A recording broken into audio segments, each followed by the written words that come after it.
Memoirs of Sir George Middleton, 14th of October 1985. Interviewer, Habib لاجوردی.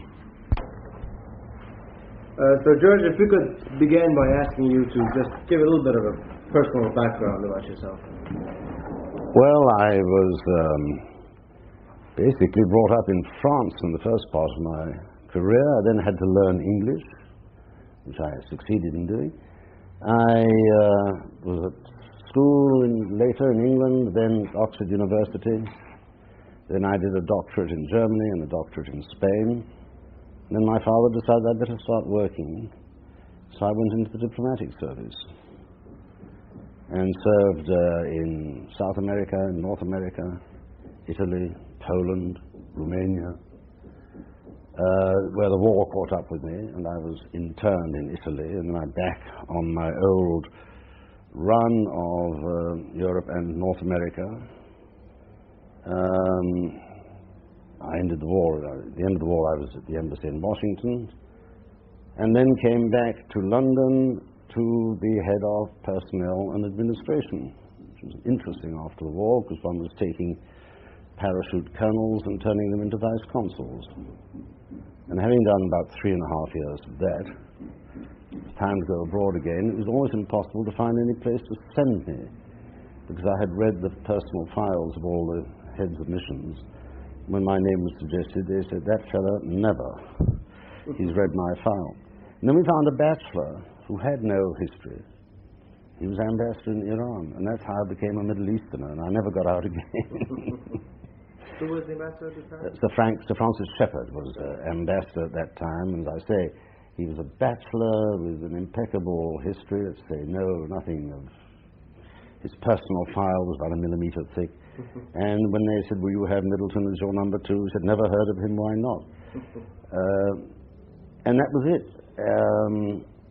Shortly afterwards he was moved, and of course the Iranian government refused to receive another ambassador, so I was left in charge of the embassy for the next 18 months or so, until the rupture in relations on the 1st of November 1952.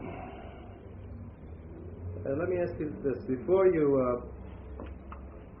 left London for Tehran, what were really your sources of data and information, and what sort of impressions did you have about Iran and the people, the political conditions which you would be meeting once you got there?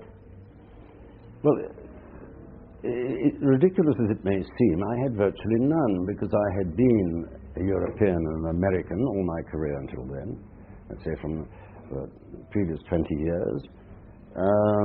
I was in Australia when I got on holiday in Australia when I got the news that I was going to Tehran.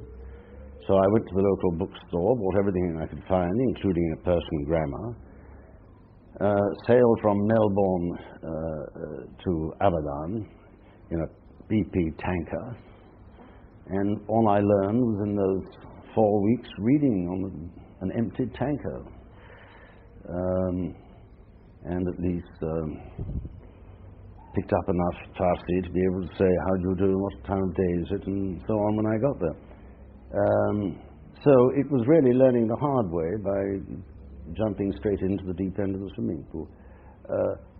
I suppose that anyone with sort of a broad European culture has a fairly good idea of Persian history, must have, it's part of our history as well. And having been brought up in France, I was perfectly familiar with lettres persanes and all the rest of it.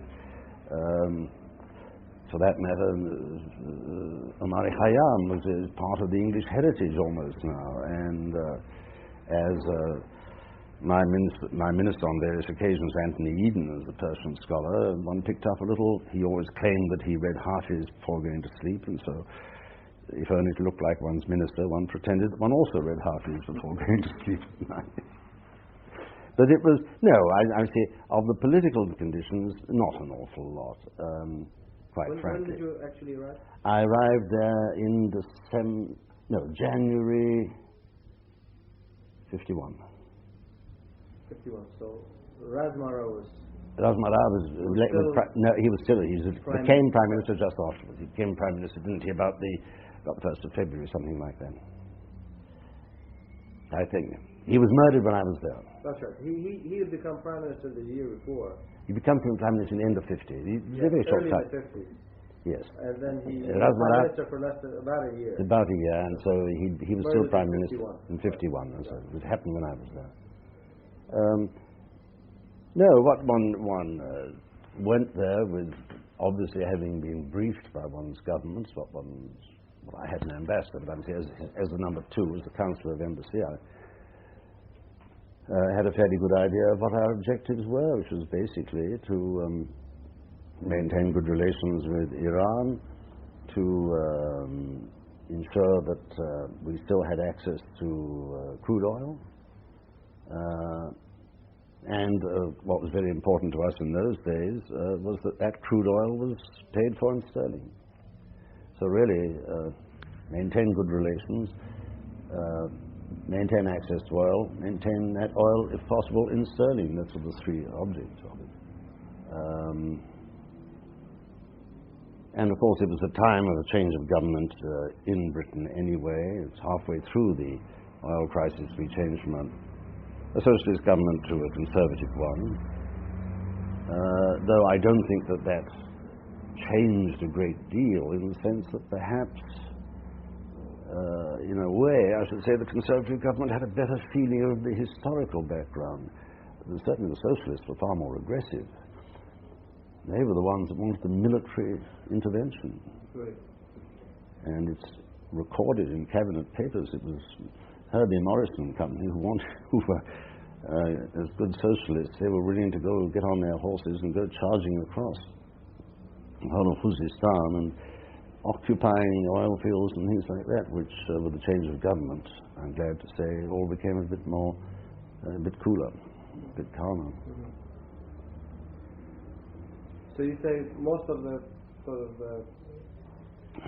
political knowledge that you acquired once you got to Tehran? The political one, I was aware, of course, like as anyone else, of the economic and, if you like, the oil background. I had been on busy on oil all through the war, so I had known all the American, British and other oil companies when I was at on the Civil Affairs Committee of the Pentagon in Washington. I was a member of the POL, the Petroleum Oil Lubricants Committee. Been through all the various crises of every morning was a disaster, every evening was fine, day after day. And so I knew something of the politics of oil, and I knew something of the technology of oil, the supply problems.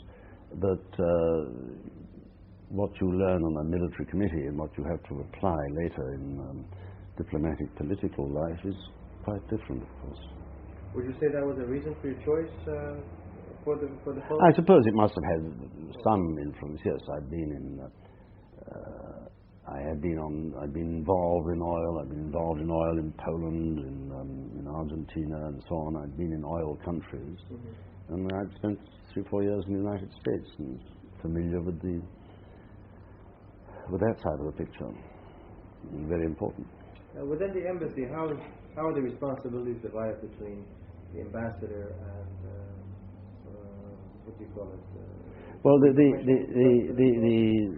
ambassador is the ambassador, and of course is the head of the mission, and he alone speaks for the voice of his government. Under him, he usually has a number 2, who is usually a political advisor, an economic or commercial advisor, and quite often a cultural one if there is a cultural mission like the British Council or anything else, or an American Centre there. And so, and then the rest are variously language experts. Almost everyone, I'm glad to say, at the British Embassy in Tehran in those days spoke Farsi.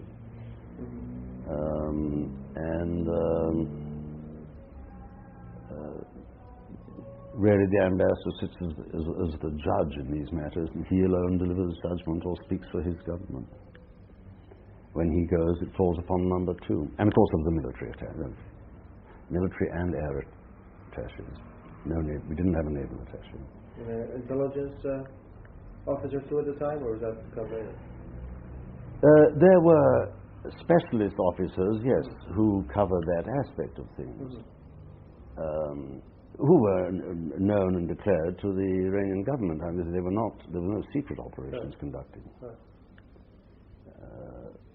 In fact, in a friendly country, we would never do that. Because I was told by one of your colleagues that in later years, the man who was in charge of intelligence would have regular audiences with the Shah, and I was wondering if during that time there was such a post and such a relationship.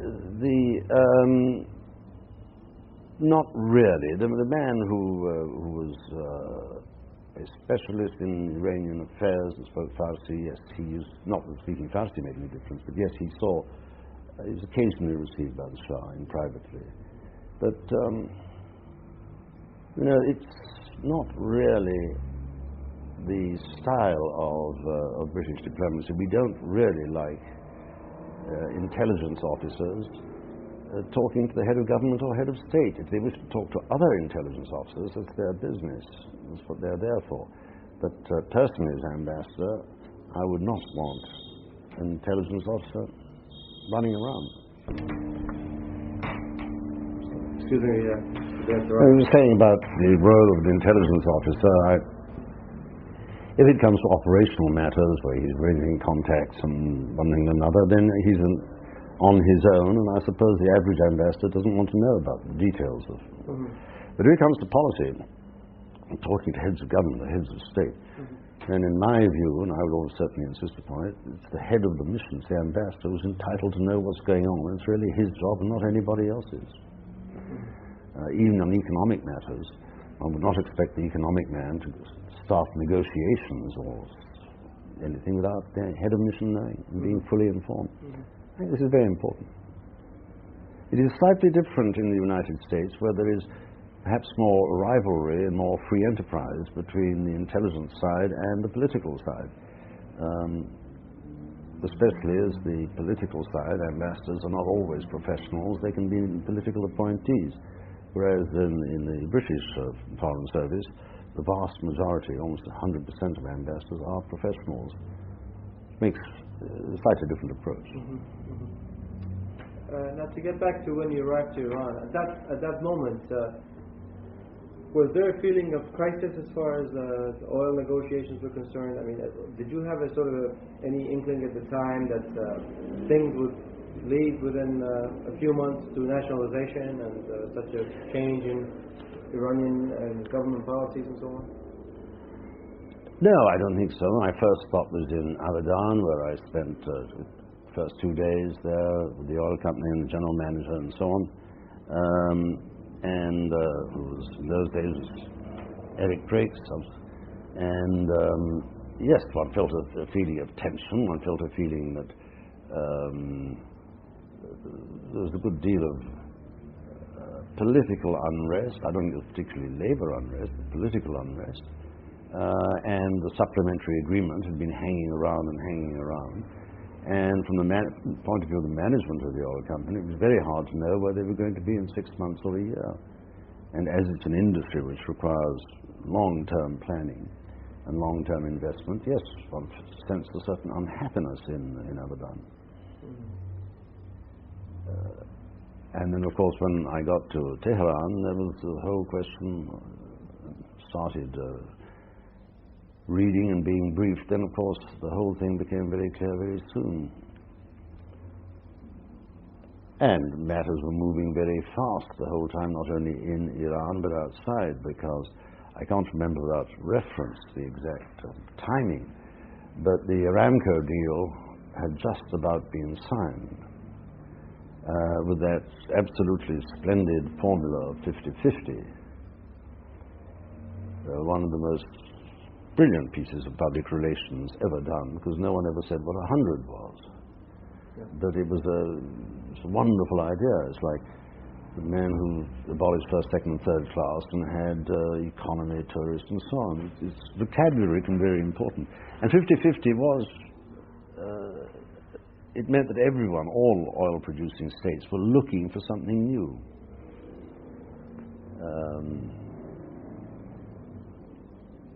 It's a curious reflection that some years later, when I was resident in the Gulf and went to see old Sheikh Shahbout in Abu Dhabi.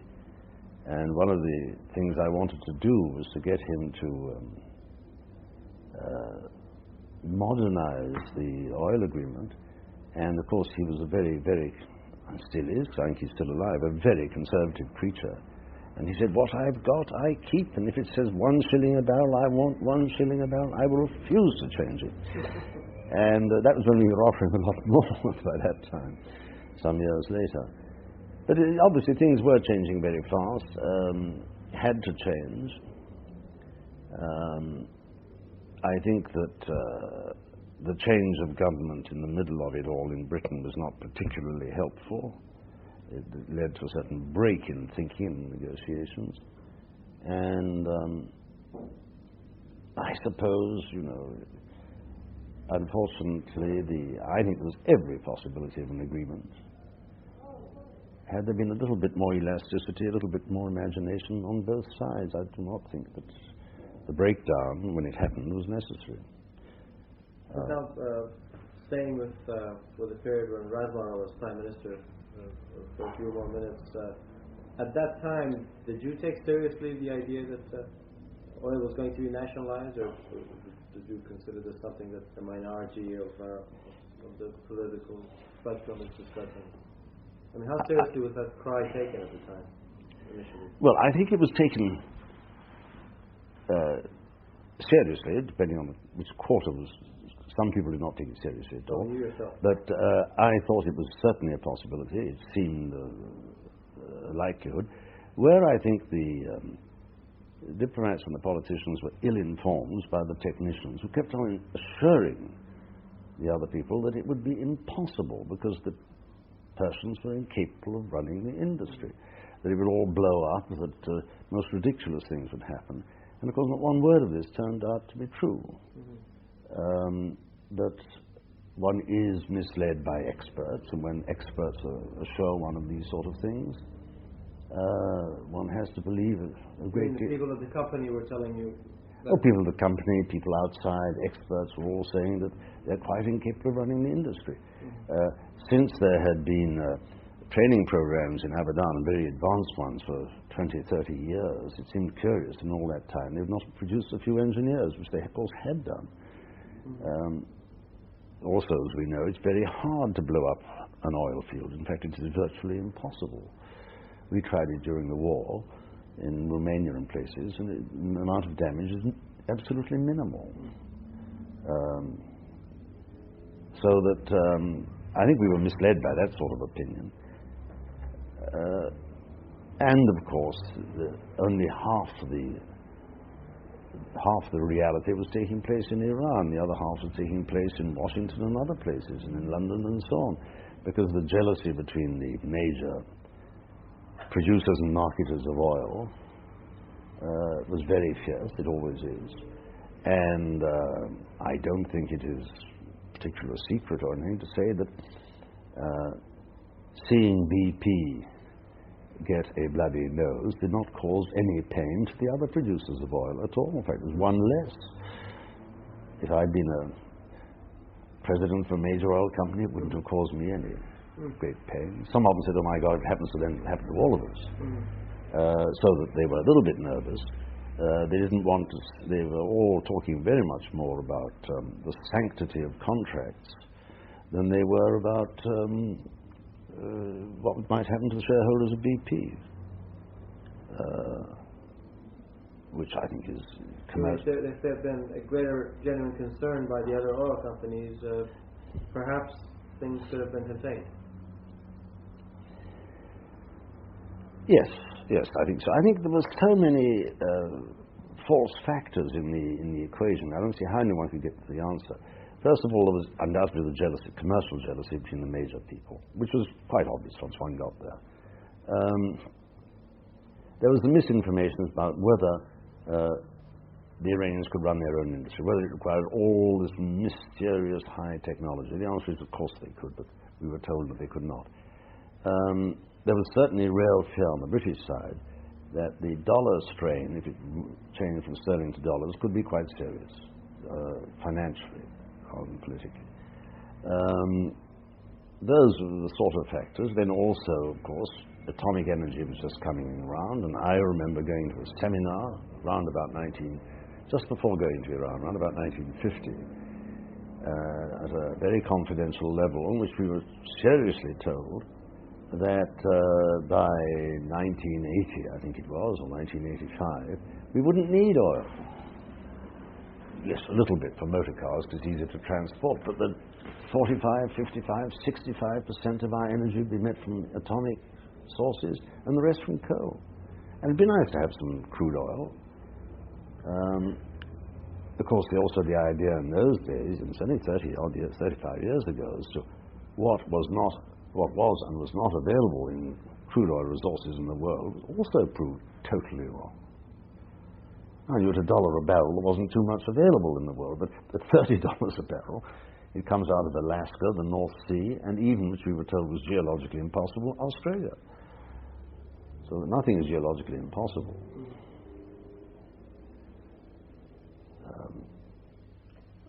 There's a great sort of a mystery over this so-called proposal that Razmara was supposed to be carrying in his pocket at the time that he was assassinated. This has been told to me by some of his ministers, that he had said that he has a proposal in his pocket and that he never told us about it, and then he was assassinated. But in the Granada series, there was some reference to a so-called 50-50 proposal having been passed on to Razmara before he was assassinated. Could you put some light on that? Yes, I think that we were still stuck with the text of the supplemental agreement. This is one of the problems. It became a sort of holy text, and all we were doing was playing around with it. Yes, I think that the Aramco 50-50 having become public knowledge, that there was a move towards modifying the supplemental agreement in that regard. I think that frankly, without looking it up, I can't remember what the broad outlines of that agreement were. But my recollection is it was more of a profit-sharing arrangement than any other, and moved away a bit from there was a basic royalty and then a profit-sharing. The problem of profit-sharing is that it can be structured in any way you like, from zero up to a large amount. Because, as we all know in the oil industry, you can take it at the extraction, you can take it at refining, you can take it at transportation, or at the pump. It doesn't matter. You can take it anywhere. You can make all the other operations. Most oil companies 30 years ago made no money on transportation. They made a great deal out of refining. Today, refining is a headache, and no one makes any money out of refining. Surplus, we don't know what to do with it. At the pump, well, it's mostly governments that make money at the pump now rather than oil companies. But you can take it, profits, anywhere. So how can you come to an agreement with a primary producer saying we'll split the profits? Mm-hmm. Profits of what? Right. And I think this is where the thing became very complicated. Really, the only simple way in an industrial process is to take it to the point of sale. But you would hardly see the Iranian government splitting with a British government that sales in a Yorkshire pumping service station. This is the problem, I think. And this is where, it was a good public relations idea to move towards 50-50, but profit sharing and trying to define 100, perhaps calculating the difference, the 50-50 split, is almost intolerable, it's almost impossible. But the reason people talk about this agreement in Razmara's pocket is because they're assuming that if that proposal had become public knowledge and had been presented to the Majlis, perhaps it could have broken the deadlock as it was seen at that moment. Was this such an important proposal, or was it just another in a series of proposals? I think it was only another. I don't think it was in itself a new initiative. I think it was, again, I come back to it, I think it's only a refinement of the supplemental agreement. The general feeling, as far as I'm aware, certainly mine was, that never would it get through the Majlis. I think if Rosalie was murdered, it's because it was believed that he had done a deal with the British in which it would be Majesty would be dissolved or something like that, and the agreement would just be declared. I think that one of the, again I'd have to refer, but one of my recollections is that the deal would have involved a fairly substantial down payment as an advance on future financial adjustments and so on. And this, of course, would have been attractive because the Iranian government needed some money at the time. We're talking of figures which today seem ridiculous, but you know, it was only a few £1 million probably, which today, as I say, is nothing. But in those days, it was quite a lot of money, multiplied by a factor of 10, and it would have helped certainly.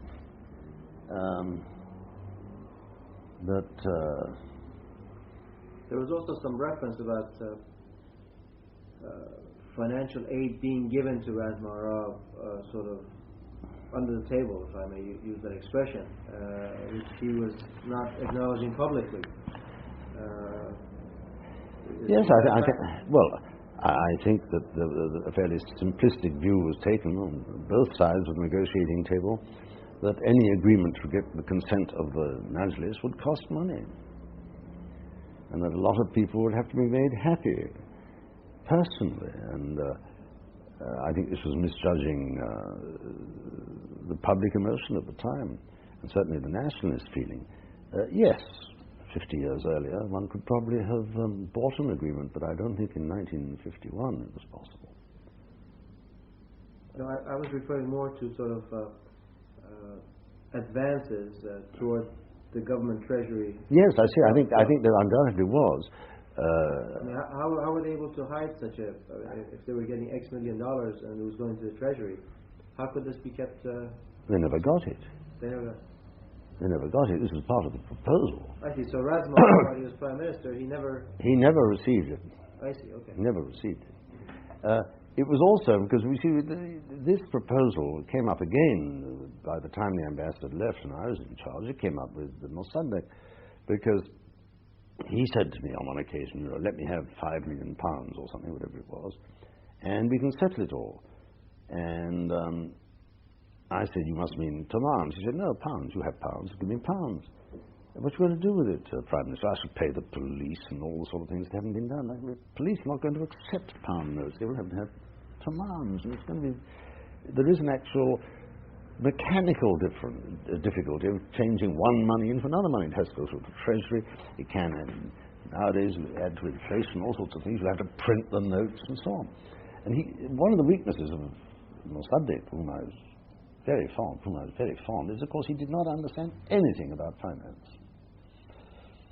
He was a charming, conservative farmer who was growing apples and being paid nothing per bushel and seeing them sold in the streets at $1 a pound, and he went mad. He said, this cannot happen. I am being robbed. Not only am I being robbed, I'm being robbed, the nation is being robbed of something which is a non-renewable source of wealth. And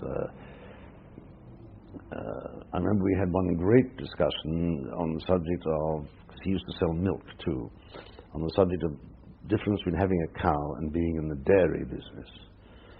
And I was trying to explain, I wanted the milk in a bottle. We didn't have cartons then, in a bottle at my doorstep every morning, pasteurized and ready to drink. And the fact that I had a cow in the mountains didn't make any difference really. Someone else would have a cow. It was competition. And it was quite expensive from the cow to the kitchen. A lot of things had to be done. And he found this very hard to accept as an analogy. And then we got into profit again. I said, you know, profit between the cow and the kitchen. Again, it can be taken at the delivery, in the carton. It can be taken all sorts of different places, not just at the cow. It was almost total incomprehension on both sides, I'm afraid. And I suppose that, yes, there was a considerable fear that what the oil companies regard as a bad example in Iran would have very wide repercussions elsewhere. We'd already had Mexico and nationalization in Mexico. and didn't want to see it happen 10 more times.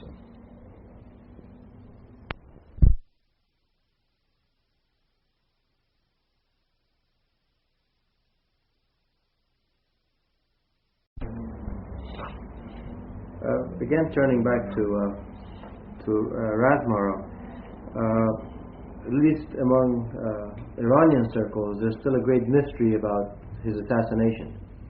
And the same questions or the same accusations which were made at that time, that maybe the court and the Shah and Mr. Alam had something to do with his assassination. It's still in Iran, what is it now, 35 years later, as I'm interviewing people, they still make the same accusations and suspicions and so on. Is there anything you can tell me which would clear up the history a little better than it is right now? Was there any kind of a conspiracy that you're aware of in assassinating Razmarov?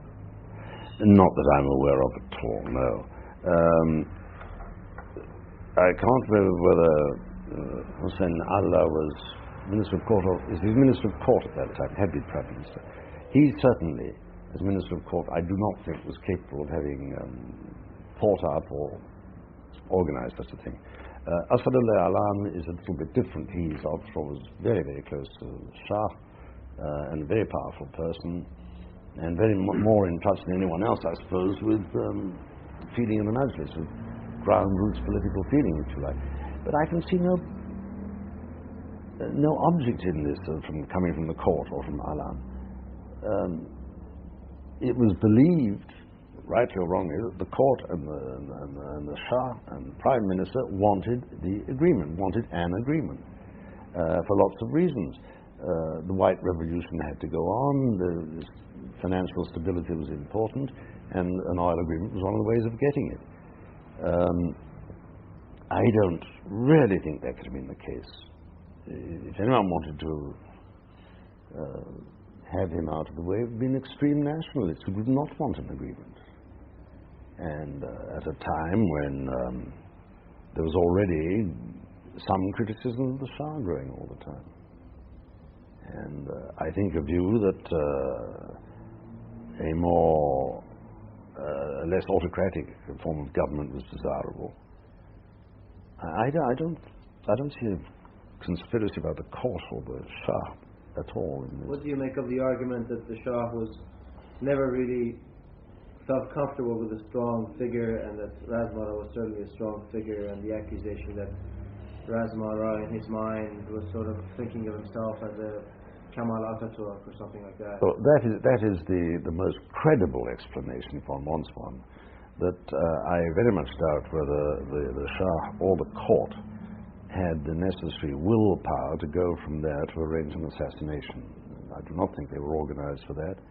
I do not think they had the, put it in common English, the guts to go ahead and do it, or intestinal fortitude, whatever one likes to call it.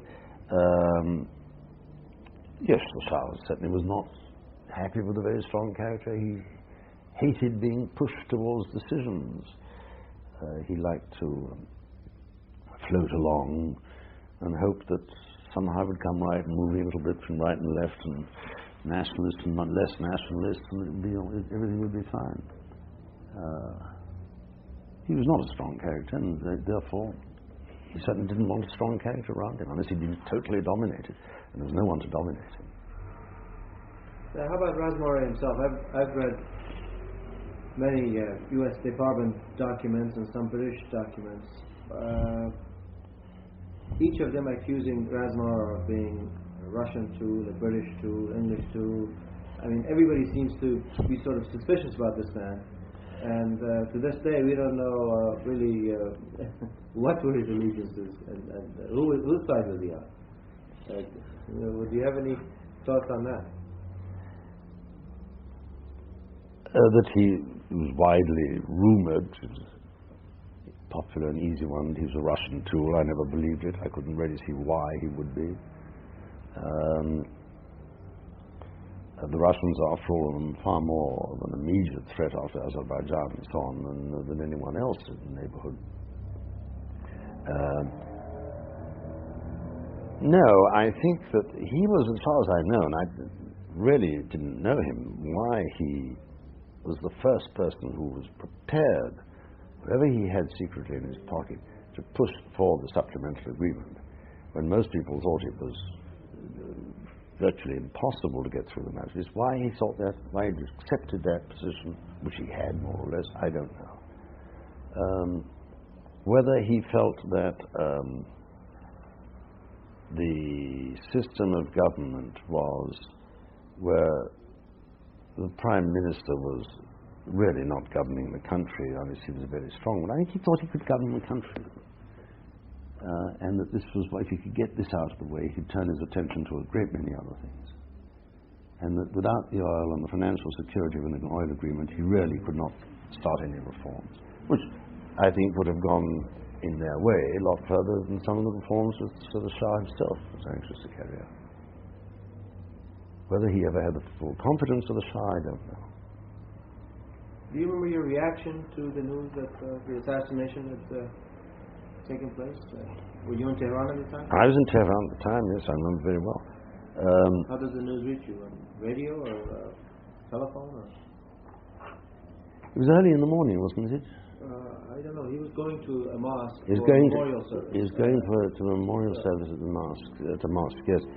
I think I must have heard it at the embassy, almost immediately after the huge crowds in the street. And of course, one knew instantly from people in the street.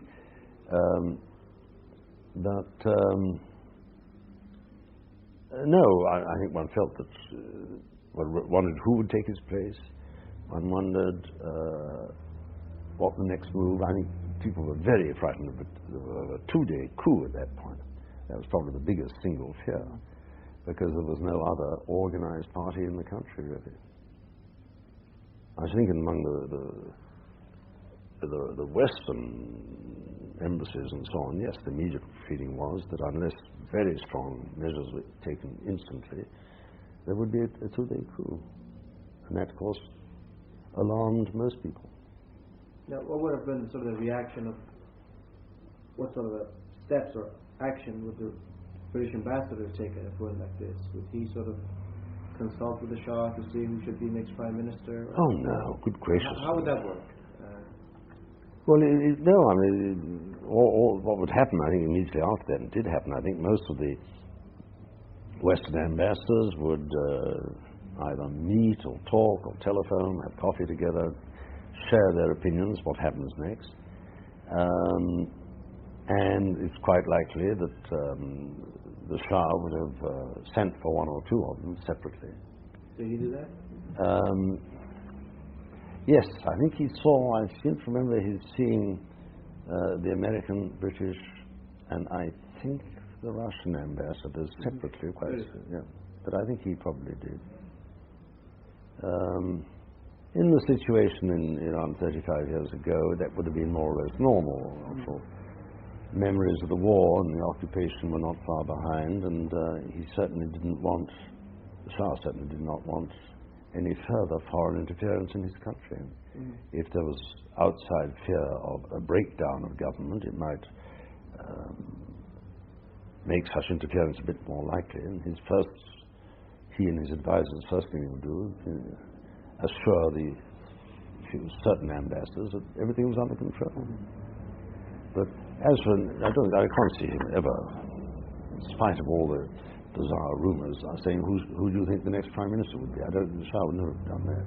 Not even at that stage? I don't think so. No, I don't think so. Not even at that stage, no. That's interesting. Much more likely, if anything worse of that kind happened, he's much more likely to have asked Hossein Allah to make some, he says, ask some of your foreign friends, some of the ambassadors, if they have any views. Right. But he would never do it direct, I don't know. I never cannot imagine him doing it direct. Of course, the appointment of Hossein Allah must have been rather reassuring, that at least of someone who... Oh, yes. Old Westminster boy and everything, yes. He was educated at Westminster School here. Yes. And I told the headmaster that, because my boy was there. He wouldn't believe it. And I said, look at the records. He was. No, he was a great man, a great gentleman, but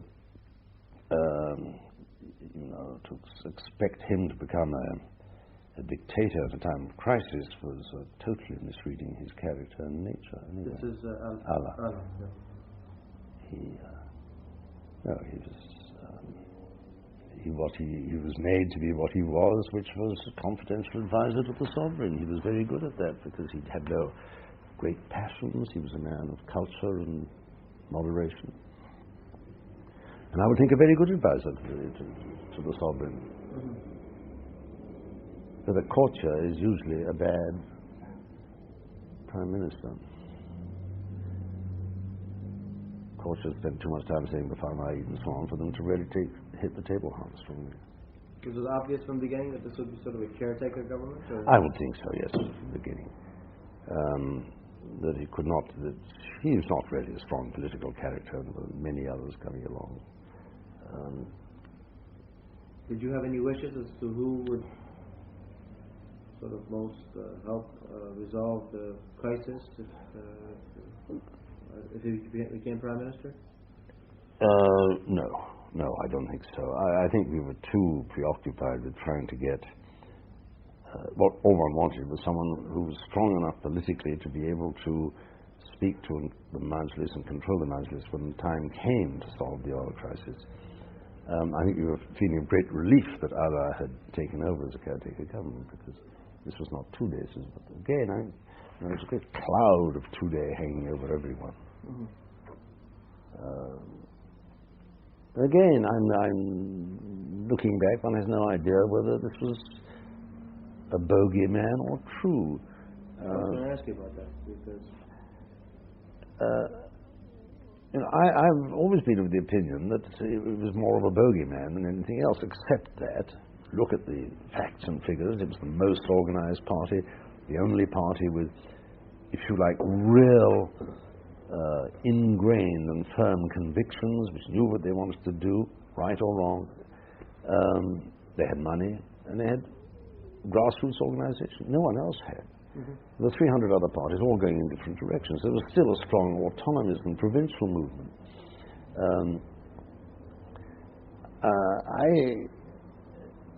Yes, you see a communist party with all the strength that a communist party has when in a vacuum, it's the strongest party. But whether that necessarily enables it to take over, I don't know. The social structure of Iran in 1950 was not, I should have thought, really very favorable to a communist takeover. Communist takeover demands a certain structure which you can take over and which commands the country. You only need a handful of people to do it. You can do it with a trades union, you can do it with all sorts of things, but in a country which at that time was suffering from severe economic troubles, there were quite strong provincial autonomous feelings still, with any fairly strong man who arose, 10 others got up and opposed him. Not really a communist scene, that one. You could have a very strong administration where you can have 3 secretaries who come in and they take the post offices, aviation and something else, and you got it done. That did not exist. What did you make of the oil strike in Abadan during Allah's premiership? Was that something purely technical in the sense that it was just some spontaneous grievances were being vented, or was that have to do with the communist side?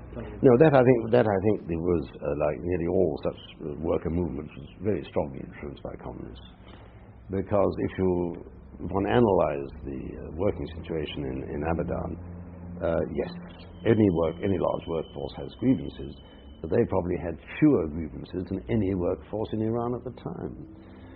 They had most of the facilities of life, anything from, reasonably good housing, reasonably good education, hospitals, assured employment, and all the rest of it. They had really fewer things. They wanted more, say, in management. I think they wanted more nationalization in the sense of more senior people in management and so on, which is natural.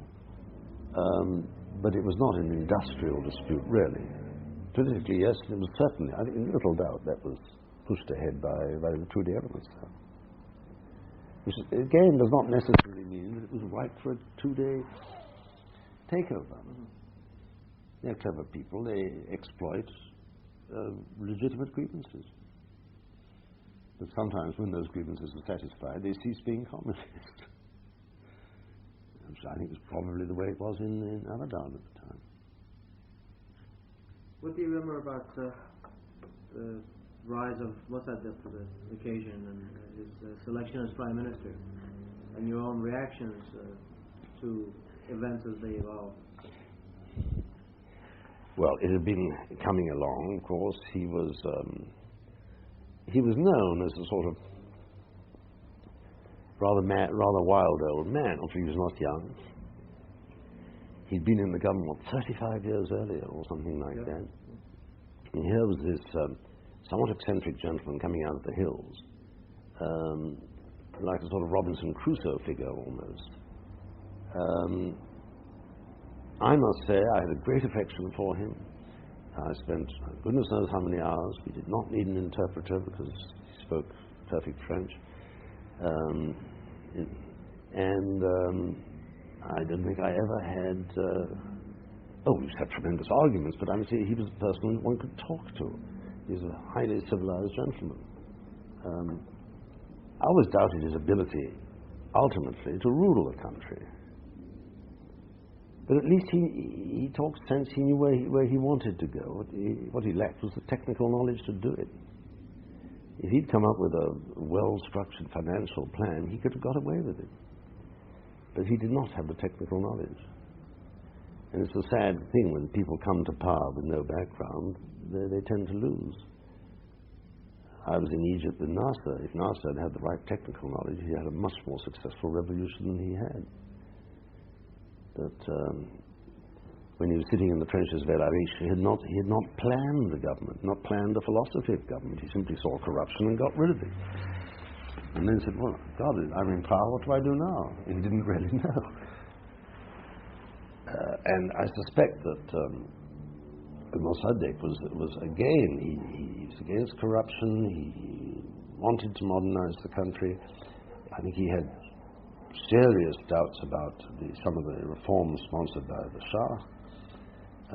I think he could see the dangers of, as a good farmer, the depopulation of the agricultural countryside. I don't think he could foresee the sort of shanty towns which are one of the diseases of a country becoming industrialized, and therefore you have a dissatisfied urban proletariat with no roots and no technical background. Is this something you talked about?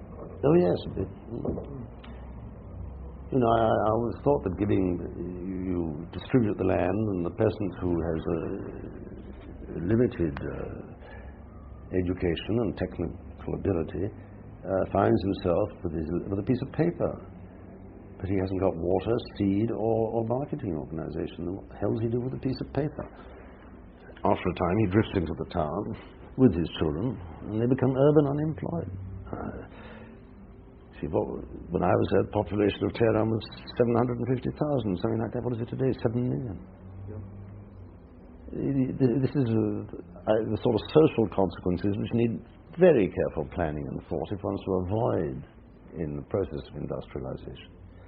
And it went ahead much too fast with too little thought. And I think that Mossadegh is I always regarded him as a good countryman, rather like a typical English Tory from Derbyshire or something like that. Basically, his roots are in the land. Mm-hmm. And that's why he didn't really understand the oil industry. But he didn't need to understand the oil industry. He had a bit more technical background. I think he'd have been a very successful leader of the country. What did you think of his close associates? Which ones did you have? Well, Casimir was the one I saw most of, obviously. I thought they were... Cousin. Yes. Yeah. I thought, unfortunately, they were, on the whole, unqualified. Mm-hmm. Babar Kazim was one. Who else did you get to know while you were there? The interior. Sadiri? Yes, Sadiri. What was he like? Well, mostly we were talking about security and so on. I should have thought a fairly good policeman. I wouldn't have thought he was a man of great ability. Yeah. Casimir, I thought, was was a bit thick in most things. I don't think he always understood what he was talking about. Unfortunately, I don't wish to be rude about any of these people, but had he had a first-class team, again, I think he had all the makings of being a great and successful leader at a difficult time. I think he and the Shah would have been always the most difficult relationship to have sorted out, because each would have been very jealous of the privileges of the other. But with a technocrat team behind him, I think he could have succeeded. Mm-hmm. Is there anyone in his group or in his associates that you had greater confidence in? No, I had more confidence in. I saw more of him than anyone else, and I had great confidence in him. Ultimately, if we could only get around the table, talk seriously, we could come to an agreement. I thought that some of the senior employees, Iranian employees at Abadan, the senior man there was senior Iranian. Fallah? Yes. Reza Fallah. Yeah. He had all the knowledge and was a very good technician and could have been a very useful technician. Mm-hmm. And he understood it all and was not particularly politically motivated. And I think it was difficult, in all honesty, in 1950, 51, 52, to find technocrats with the necessary knowledge who were not politically motivated, because you don't want political motivation, not too much political motivation, in a situation of that kind, which is pre-revolutionary. And of course, most of the old-fashioned deputies and so on one spoke to, they had the two-day complex just as much as the Western observers. Mm-hmm. They were afraid of a two-day takeover. Yeah, and they'd seen some of their privileges going and so on. Mm-hmm. And then you had the old gang hanging around. You know, what contribution people like the Garagozos and so on made is the maintenance of the status quo was all they're looking for, and the glamour of a court. But it seems, again, watching this documentary put out by Granada, that very early on, the British government decided that they could not deal with Bossadegh, and they were looking for a replacement. I was surprised by the brevity of the time that they gave, him a chance. Well, it wasn't all that short a time. There was the pressures on him were tremendous.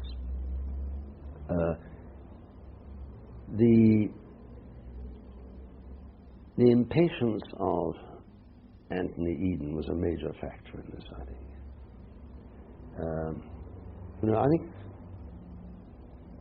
Anthony Eden was always looking for his Falklands, so to speak. What he needed was a match of victory somewhere. Mm-hmm. And this seemed to him to be the place where he could get it. He tried it later at Suez. Very sad. If there was ever a decision to hasten things unduly, I should think it was his almost psychological problems that he had. He was already a sick man. Mm. History of the world so often depends on someone's digestion or whatever, and this is, I think, one of the cases where... But it is true that by June 51, steps were being taken to destabilize Mossadegh and to build up an opposition and so on? I wouldn't have thought that, no, not as early as that. It was well into 52 before I think I myself said I thought he was now becoming more or less psychotic, and there was no further, I spent about 50 hours, I think, with him by then, trying to come to some common ground somewhere, and absolutely it got worse and worse as time went on. I think he was getting very impatient because the financial pressures, the economic pressures were getting very strong. The political pressures inside the United States were getting stronger and stronger. And I think he was very frightened of a revolution which would have been contrary to his ideas and much worse than anything that happened. the Shah was getting less and less determined, less and less able to take a decision, less and less able to talk to his Prime Minister. There was no policy. That was one of the things. I think that the patience of the British government was that when all the various people that went out there, whether it was Abraham Harriman, whether it was all the other missions and so on, they never got a clear idea from Mossadegh as to really the limits within which he was prepared to negotiate, and we never, even less, got an idea from the Shah as to which way he wanted to go. But none at all. I mean, one said, Your Majesty, do you want this Prime Minister? Do you want another Prime Minister? Do you want an agreement? Don't you want an agreement? Please tell us something, and we will endeavour to accommodate our policy with yours. Please tell us what your policy is. We want an oil agreement, but at the moment at least, the parameters are too narrow for you, your government, to be able to accommodate such an agreement. But let us try and set out almost as mathematically as possible what the problem is. Then we can talk about it. And he really was very, very difficult. As of when did the idea that Qawam should become Prime Minister take shape? I can't remember offhand now who suggested Qawam and that came along.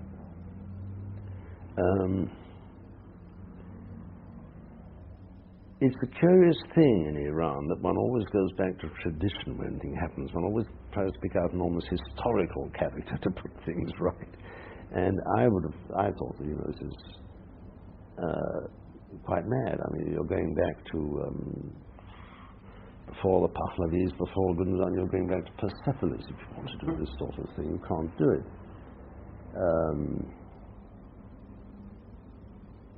No, curious feeling that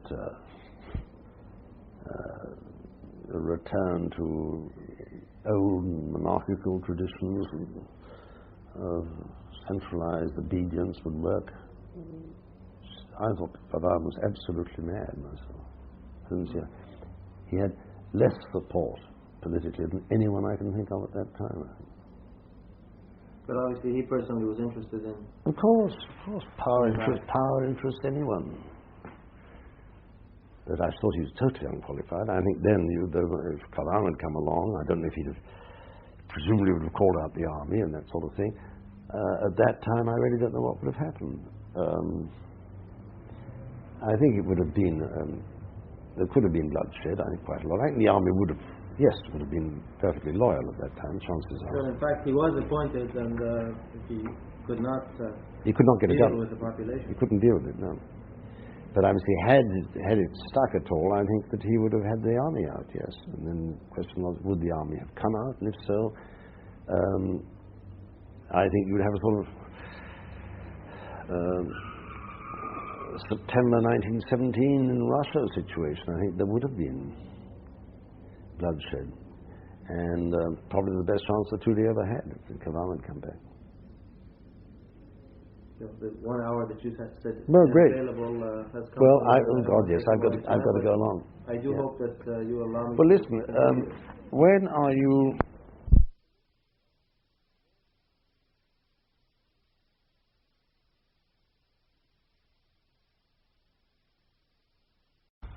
Continuation of the memoirs of Sir George Middleton, October 16th, 1985.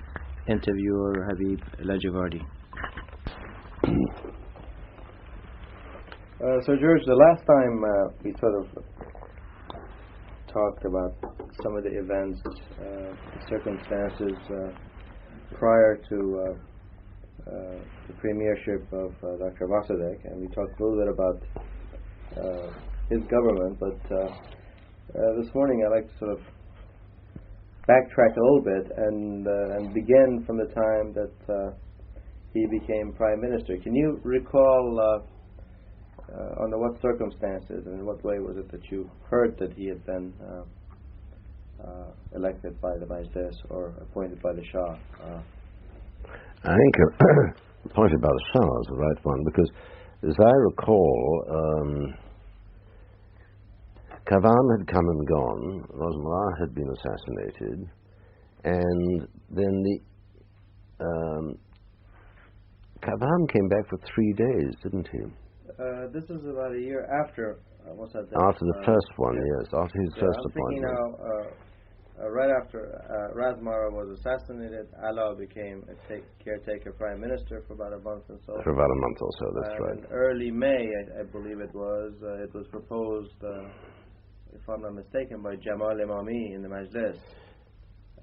From what I understand, not totally seriously. They claimed that they said, well, he's proposing nationalization, let's propose him as the person to implement it, and that's what they thought they were sort of trying to send him after an impossible job. That's exactly right, yes. Which he took seriously, and I think, indeed, the whole company took seriously. In fact, we all did. I don't think that it was regarded altogether as a farce, or that it had been done to discredit Mossadegh. Looking back just a little bit, and back to the assassination of Razmara, it was, of course, rather curious thinking it over that he was always regarded by I'm not sure it's just the street, but as many members of the Majlis as well, as being an American stooge rather than anything else. And it was the increasing anti-American feeling which was growing up. He was also, of course, regarded as a likely military dictator. And a lot of old and bad memories came back from the Shah and his father. And of course, there was I also recall, thinking back again, that there was at that time beginning to grow up quite a strong Republican movement. So the whole question of the future of the monarchy, as well as the oil company, as well as the major industry of Iran and so on, were all in doubt at that time. And who or why Razmara was assassinated, or by whom or who inspired it, but he was becoming a very disliked symbol of A, growing American influence, and B, military dictatorship. I think that, in a way, when Mossadegh was nominated and approved by the Shah, it was almost a relief to a lot of people. It was not expected that he would be particularly strong, that he'd be able to hold a majority in the Majlis together for very long. He'd been given, he was evidently civilian and unlikely to be a dictator.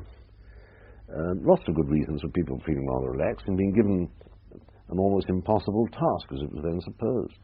So that I think one had then expected we'd go back to the then familiar pattern of Iranian politics of manoeuvring, combinations of parties and power. Of course, there was also again, thinking back since we last spoke, the rising influence of Kashani, which had scared a lot of people.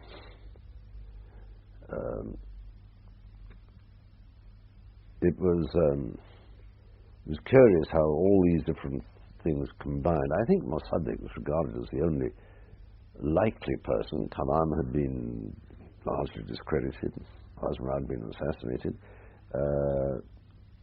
And that assassination also had a profound effect, because it was only in, in 49, the attempt on the Shah's life. February 49. 49. So it was not so long, it was all fresh in people's memory. A lot of Iranians have said that they found the Shah sort of relieved and even pleased with a smile on his face when you heard Razmara was shot. Did you? No, I never had that. I never had that feeling that the Shah was relieved. I think he was regarded by a lot of people at the time of his death as a very controversial character, as I say, because he was military, because he was likely to be a dictator, because he was supposed to be an American stooge, much more than the British one. And yes, there was a feeling, I suppose, there was a feeling of relief. I'm never aware that the Shah felt relieved. But then I wouldn't have known.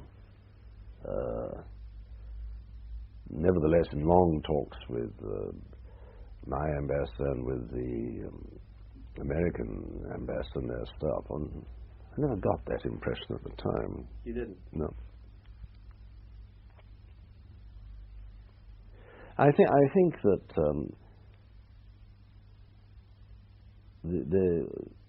I'm not quite sure what went wrong at one time. There have been long discussions in London and Washington in which, as one learned subsequently when it was all over, the two governments had been very worried about the relationship between the two embassies in Tehran. It was supposed to be in conflict all the time.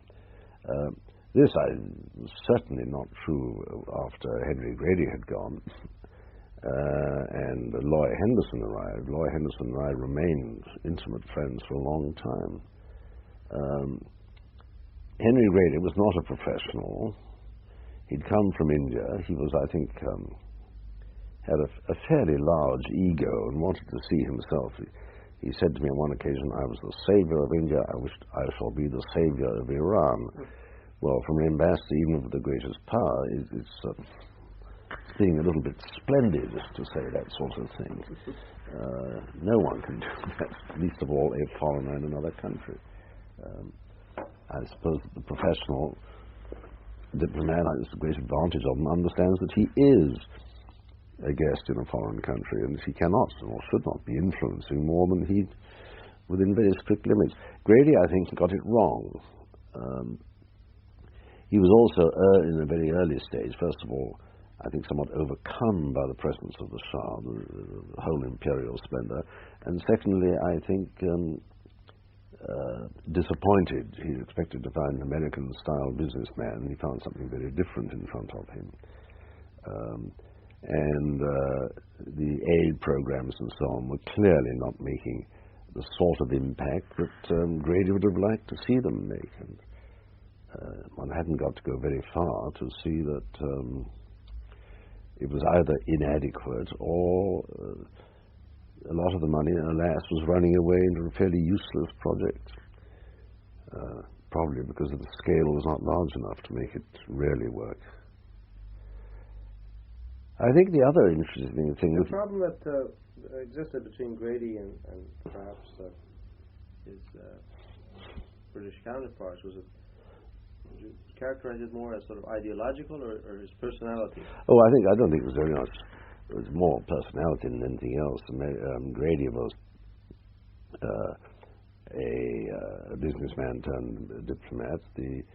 His English opposite number, Sir Francis Shepherd, was an absolutely classical English diplomat of great patience and moderation and understanding, but not seeking drastic solutions,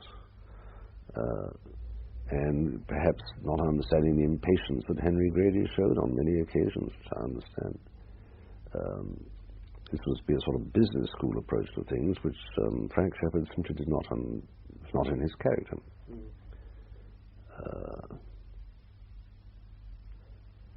But almost to me, the great American fear, which had been fostered by Grady and been fostered by the rise of Kashani and things like that, was, looking back over my papers, certainly the fear of communism, which was getting very, very great. The rise of the religious parties, the increasing influence of Kashani, the people like Baki and others, all pushing towards what nowadays we perhaps would only regard as a sort of mildly socialist political movement, but was 35 years ago was regarded as fairly revolutionary. And what was it about Kashani and his movement that bothered? I think because undoubtedly the organized, perhaps gangs is a strong word, but the degree of intimidation had grown a great deal in the streets of Tehran. And there had been disorders in Shiraz,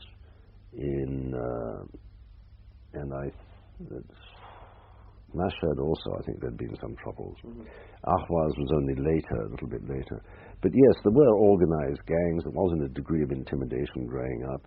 And a fear that everything was going out of hand. I think there were two things. One, that it was going to go communist. The Two-Day Party was the only organized political element in the country, on the one hand.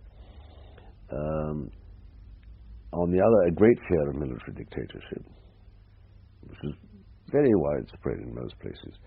The third element was certainly a reluctance of, if you like, the ruling classes in Iran to come to terms with what was happening, with what was changing. A Republican movement beginning to make itself heard. And it's only as I say, looking back over my notes, that I see how often we discussed the possibility of a Republican movement, really. From what corner was that sort of being proposed? Not being proposed, but there was a general feeling from the provinces and elsewhere that there was a strong Republican movement. Who would come to lead it, was very unsure. I mean, certainly the National Front wasn't talking about... National Front was not talking at that time about anything like that at all. But the National Front was leading, organizing a certain amount of the physical intimidation which was taking place. The palace was not reacting very firmly.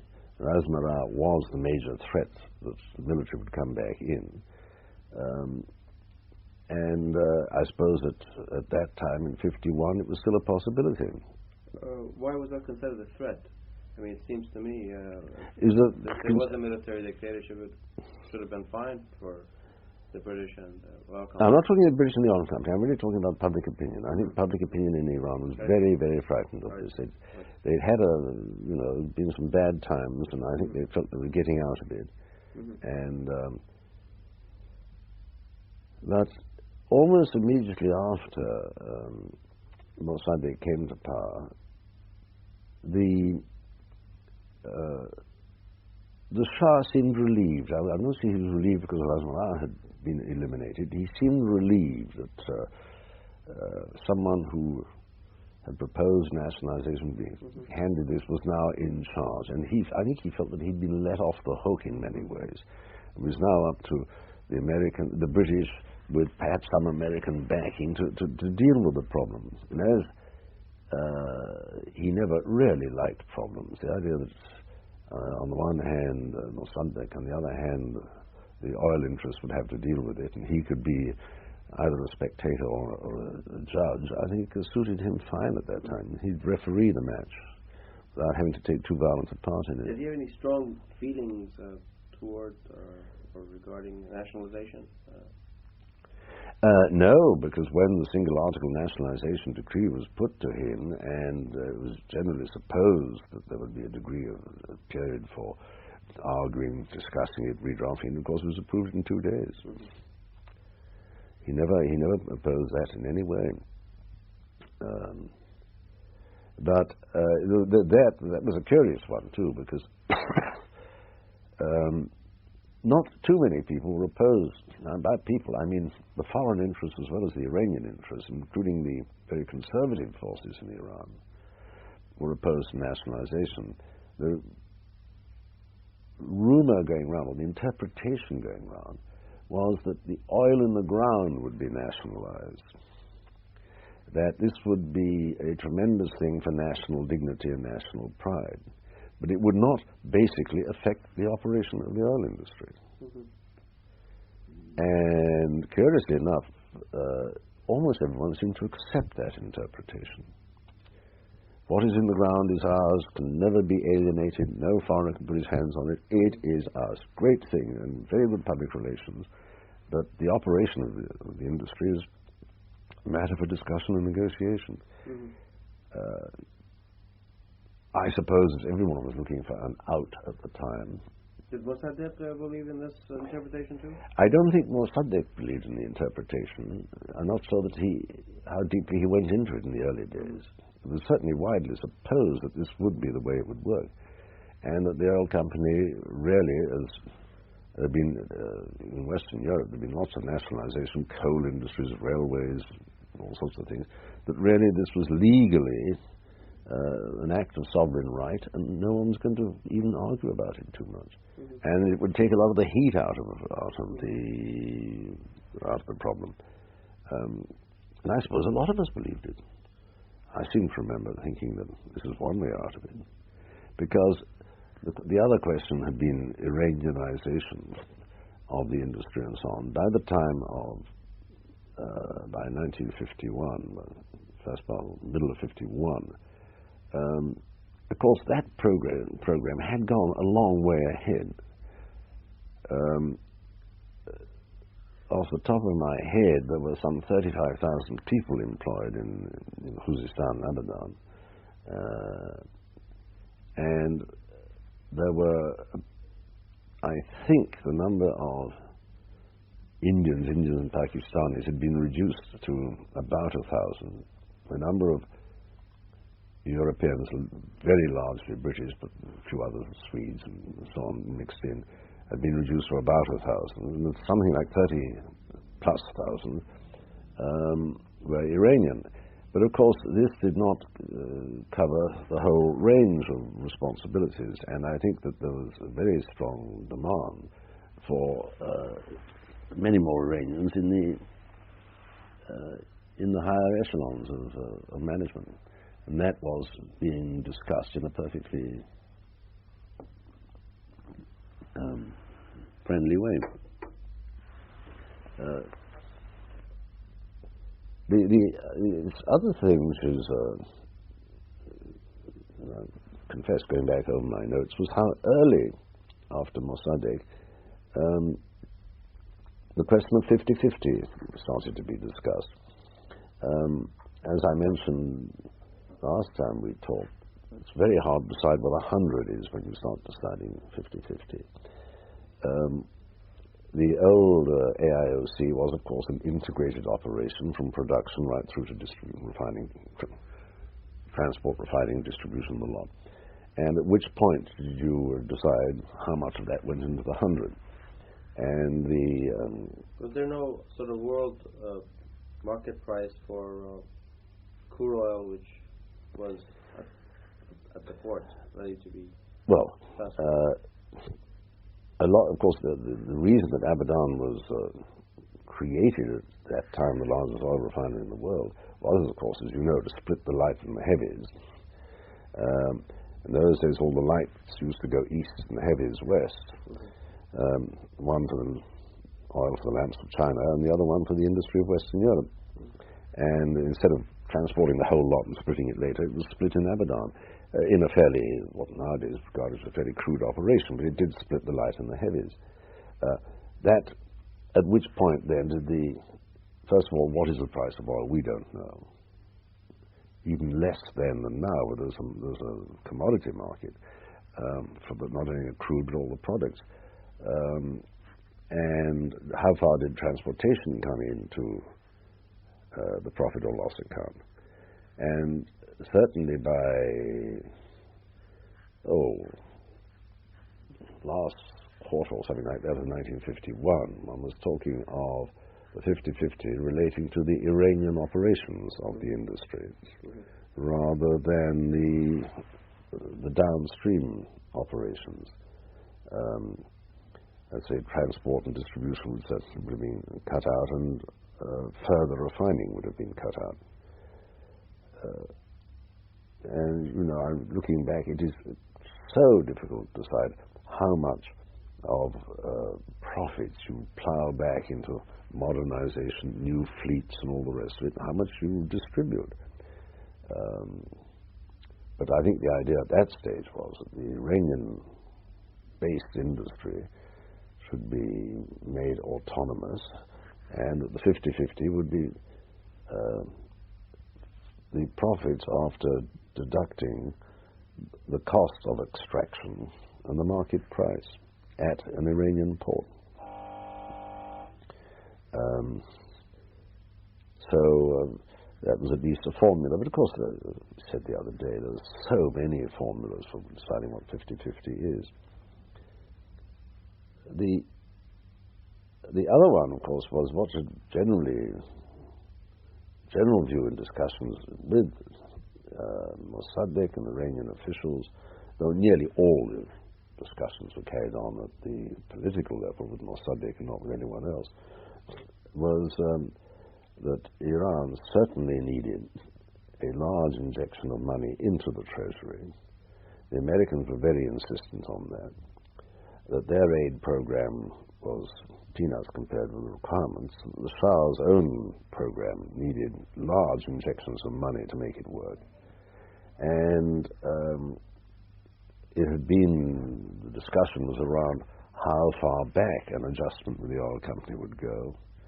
It would probably have included at least 50 and 51.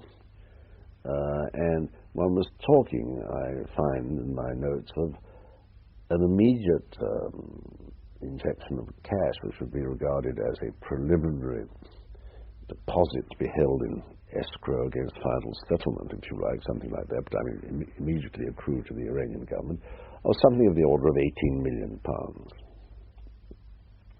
which 35 years later may seem ridiculous, but was not ridiculous in at that time.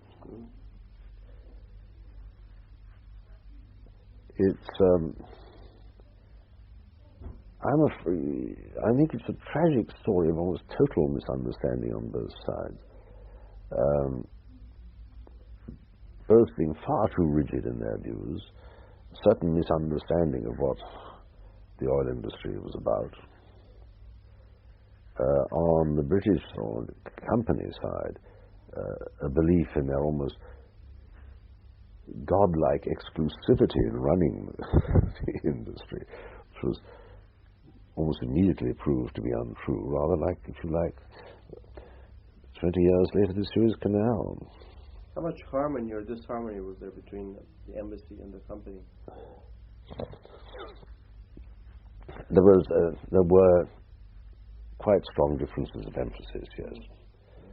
The company maintaining a very strictly commercial view and the sanctity of contracts and so on, and the embassy inevitably taking a far more political view as to what the consequences could be diplomatically, socially, point of view of security and tranquility in the country and all the rest of it, which the oil company regarded as quite basically irrelevant to their commercial operations.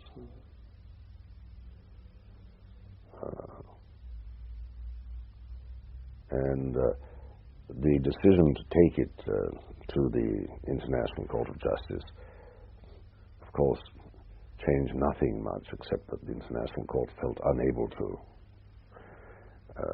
decide, as they had not Iran had specifically opted out, as they had every right to do. And the subsequent debate in the United Nations really did nothing more to throw any light on the subject either. Mm-hmm. I think it was quite wrong to consider that it was a matter of legal decision when it was really a question of adjustment to changing times, to changing political circumstances, in an industry which was a worldwide one, where the conditions of that industry were changing everywhere. Iran was just a part of the picture. I think everyone's attention became totally focused on it. And the fear, which was very evident in all the conversations and exchanges at that time, that if contracts could be broken simply by an act of sovereign will, why should you ever sign a contract anywhere around the world for dams engineering or any other major project involving huge sums of money? Mm-hmm.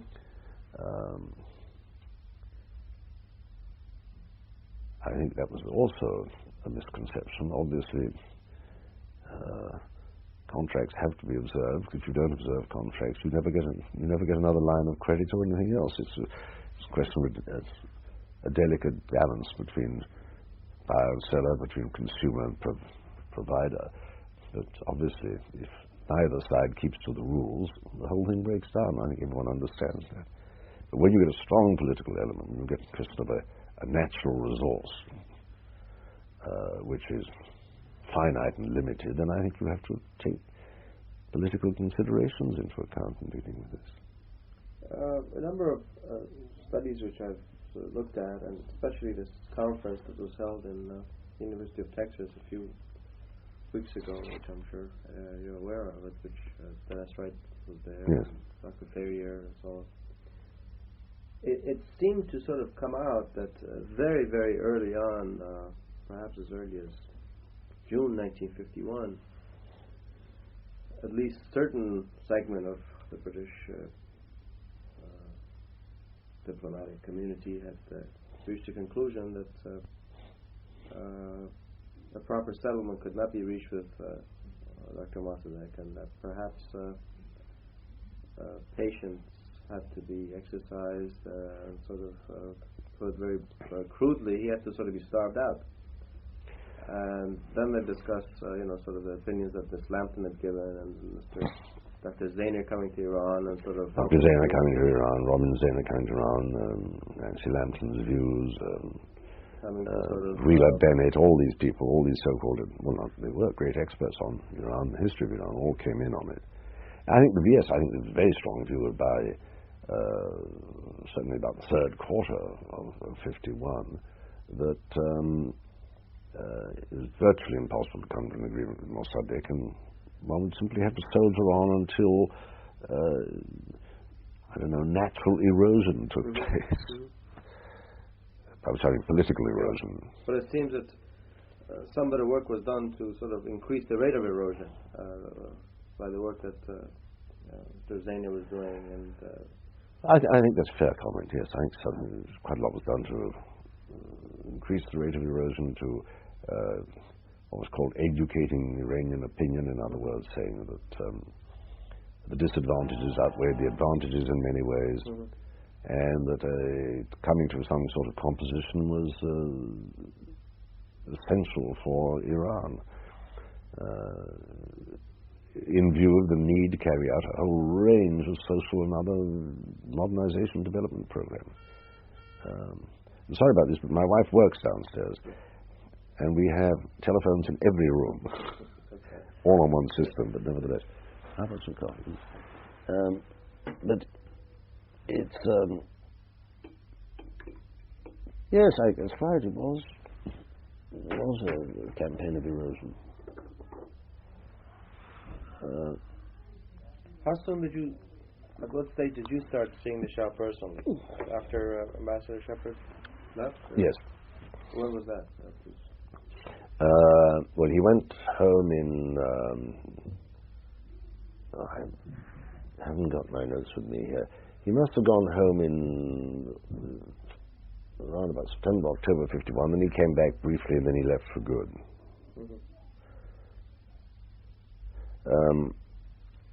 I had,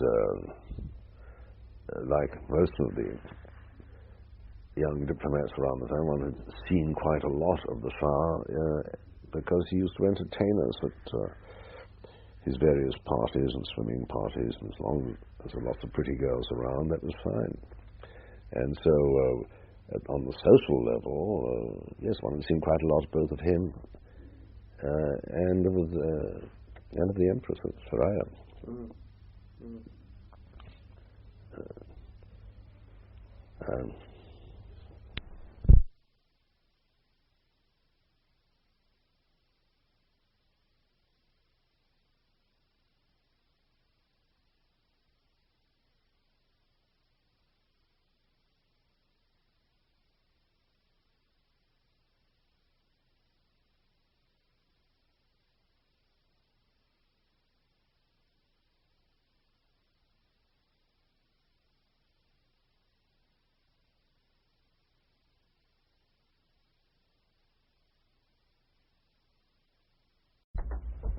What sort of feeling did you get from him? I mean, his view of this question of erosion that we discussed. Was he expressing any sort of sentiments about it? He was very careful not to what sentiments he had. He was still, of course, entirely surrounded by courtiers, at least in everyday life, his social life, family life, and so on. He saw very few people outside a limited number of the old courtiers and young diplomats, or basically Western diplomats. Who were the sort of the influential people around him at the time? Mr. Allah was one, being the Minister of Court. Mr. Allah was, Hussein Allah was the wise man there, the moderate wise man, the almost something between a schoolmaster and a father confessor there. And he was a very moderate man, very reflective in what he said, not a man to influence events a great deal. No, I think that unfortunately there were people like they were merely courtiers, but there were a lot of people like the Karagiozlus and people like that who probably kept a lot of the truth from him. Mm-hmm. There was still a fairly glittering social life going on, which was basically court and diplomats more than anything else, and as I say, a few of the great families. But of course, a lot of the great families, certainly in the South and the tribal families and so on, were not on particularly good terms with the court anyway. He was pretty isolated. Mm. And very few people could get through to him. I think this is a sad thing of all fairly absolute monarchies, or indeed any head of state. It hasn't got to be a monarch, you can be a president. You get increasingly isolated. You get people who say, Bali, Bali, all around the place, they're always buying. You get, because you cannot confide in everyone, you can never let your guard down, you get a small number of decorative trustees whose job is to furnish the empty spaces around you more than anything else. Who were those in those days? Hmm? Who were those in those days? Well, I said that they were all the Garagozos and people, and the Farouis and people like that, all charming, all nice. How about this Ernest Perron and Hossein Fardouz? They were court jesters. Mm-hmm, I see. They were not the glittering court of Louis XVI or anything like that. They were the court jesters. Perron, I think, was a curious character because he had this great taste for intrigue all the time. And one was never quite sure what he was intriguing for or against or about, except he just liked intrigue. He interfered in a great many things. I don't think that money was his motivating force. A lot of people said it was. I don't think it was. I think because he was an unhappy little man, he liked being in a position what he considered to be a position of great influence and power, secret influence and power, which of course is a terrible disease. Why do you get spies or people belonging to secret societies? I think it's simply because they are inadequate and it gives them a feeling of power. I'm sure in a rare number of spies I have known, money has hardly ever influenced them, patriotism only occasionally. But the feeling of being a member of a secret society, as you walk down the street, you sort of look around and say, if only they knew what I could do. what a terrific... It's a sort of Walter Mitty complex. Did you have a feeling that the Shah trusted him, Thoreau? More than he should have, I should think, yes. And how about Fardouz? Was he of any significance at that time? I would not have thought so, no. I would not have thought so. But see, unfortunately, the Shah, who probably understood that he was not getting as good advice as he could and that sort of thing, looked all over the place to find balancing factors, and he would suddenly decide that if it wasn't Perron, it was one of the political officers in the American embassy or political officer in the British embassy or anyone else that's the real, the honest man who'd tell him what was going on. And then there'd be a brief period when he listened to no one else. But he very seldom got a broad view. I think he was not very good at two things. I'm not sure.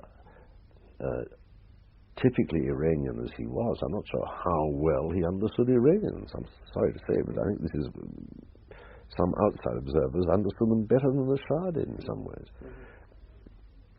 And as I say, he never got a broad overview. What he got was little bits and pieces fed in by his current favourite and source of information. Goodness only knows what the police were feeding into him all the time. But I imagine that, like most policemen around the world, they also live on plots and so on, and someone who if the intelligence, the security police cannot invent sinister characters, they'd be out of a job. So they invent sinister characters, or fairly harmless ones are made sinister.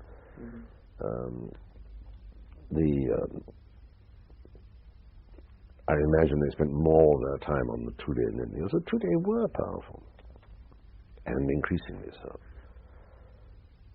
And they could call out mobs. And I suppose the feeling was that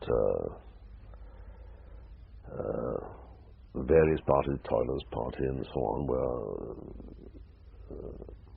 increasingly taking over from the Majlis and from the elected politicians. It was the outside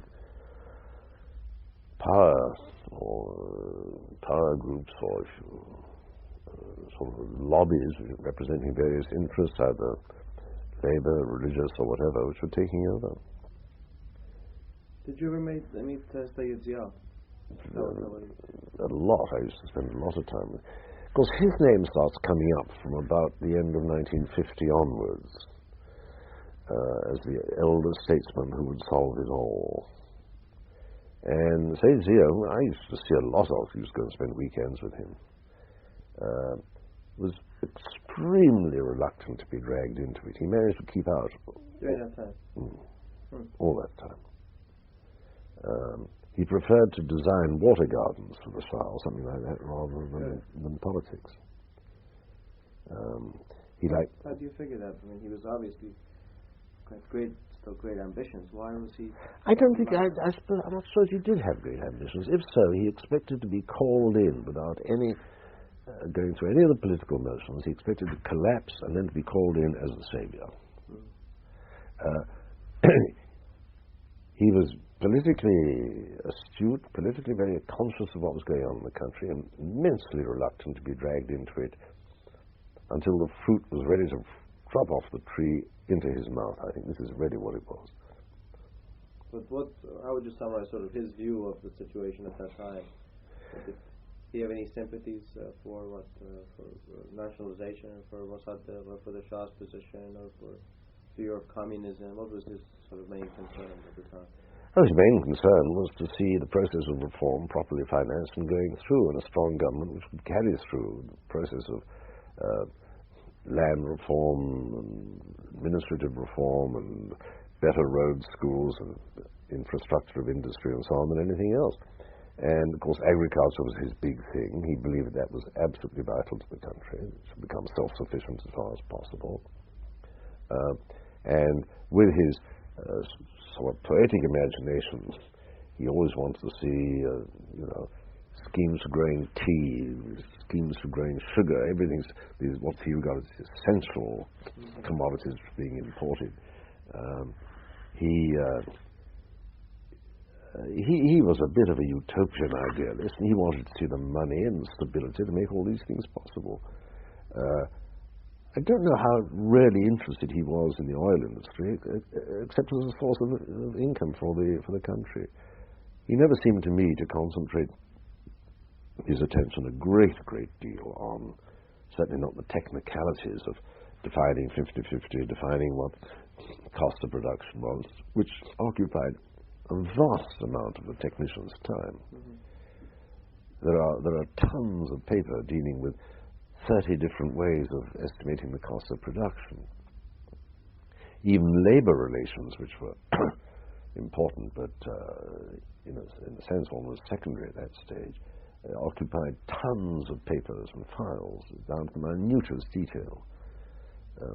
clean overalls for drillers and that sort of stuff, which was really getting away from the problem down to small administrative detail. But in the political arena, political arena, sort of, I think Said Zia was basically Anglophile, I would say, no doubt on that at all, as far as I know. And he wanted to see a stable, friendly relationship with a sort of British parliamentary system, a constitutional monarch, no doubt of that, I think, at all. Mm. And it was only later that the Shah mistrusted him for a long time, because he was, I suppose, number one sort of thing he had in his head was agricultural reform and agricultural everything which he loved. Second one was a constitutional monarchy, a reduction of the Shah's powers, and parliamentary rule. This is what he's looking for, and he thought that a partnership agreement with the British to exploit the oil industry simply for providing income for these other things was the right way about it. Mm-hmm. It seems that in some respects he and Rosalie shared similar views. They were not dissimilar. They were both, both good farmers, both ran their estates well, both of them very interested in agriculture generally, in the actual practical everyday application of agriculture. And constitutional monarchy. And yes, constitutional monarchy. I imagine that as time went on, Mossadegh must have been moving more towards a republican solution than the monarchical one, I would think. I don't think Said Zia ever moved from constitutional monarchy, which he regarded as the most stable one for most countries, certainly for Iran. He believed the tradition was there. Politicians were expendable, they came and went, but thank God there was always a monarchy there. And as he was controlled by Parliament, it's easier to make adjustments to changing conditions with a monarch than with the president. But he more or less kept out of... He kept out of all the day-to-day stuff when I was there with him. He was full of talk and advice. He saw a lot of people. He saw a lot more of the Shah later, of course, when he became his sort of head gardener and planning fountains and things for him. But this is rather typical of this curious relationship. He still had great respect for the monarchy, believed it was an institution that should be preserved, but preferred to design parks and fountains than to give it political advice. What about some of the other sort of elder statesmen of the time, such as Taghi-Zadeh or Hakimi, or... Hakimi was always sort of held in reserve, wasn't he, as a possible solution.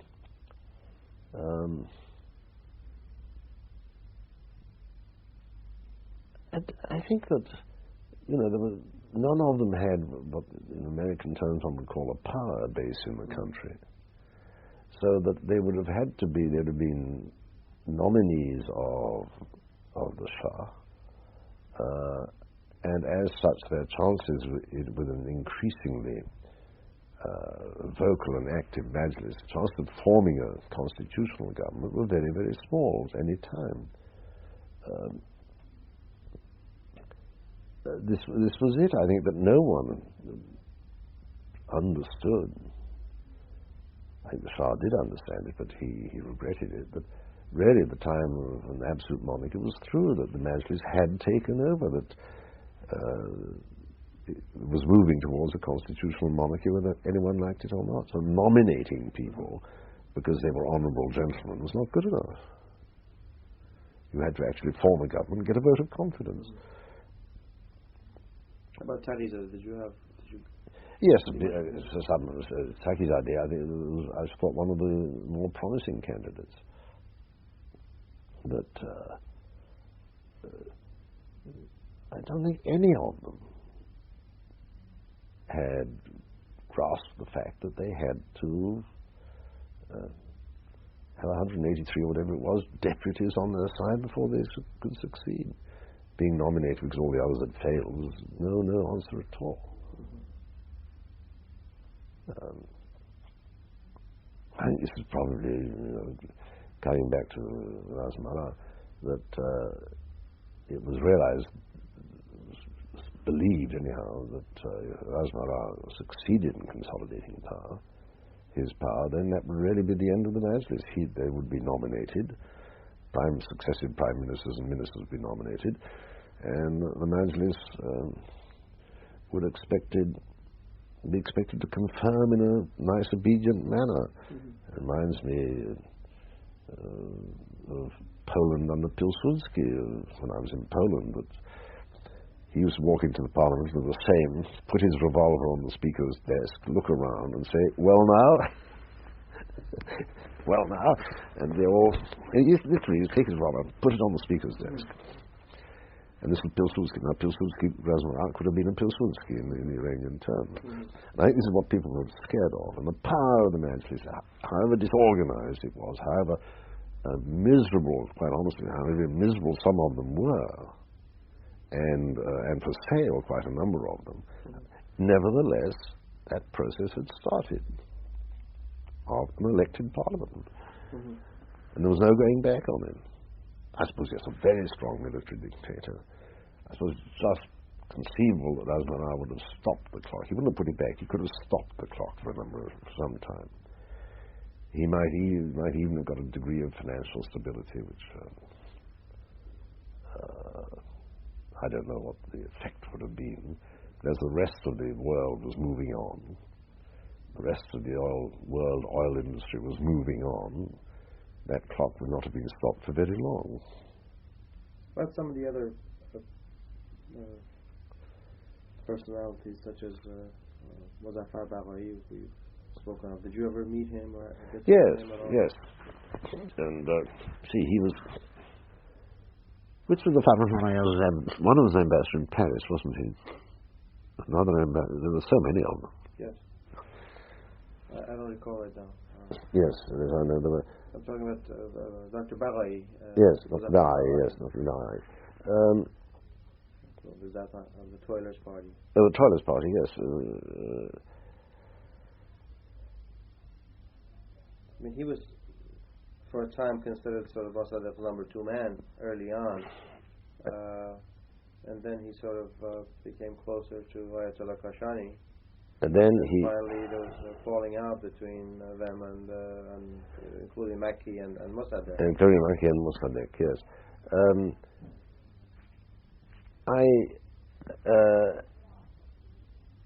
I don't know why because they were all in their way, especially in labor relations and all, they were powerful figures with a basis of popular support.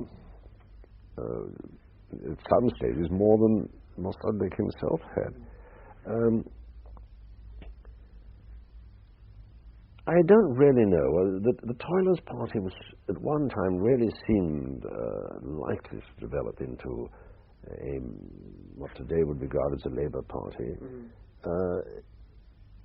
I suppose that it had not. It was not really. It was not very strong, I would have thought, outside Khuzestan.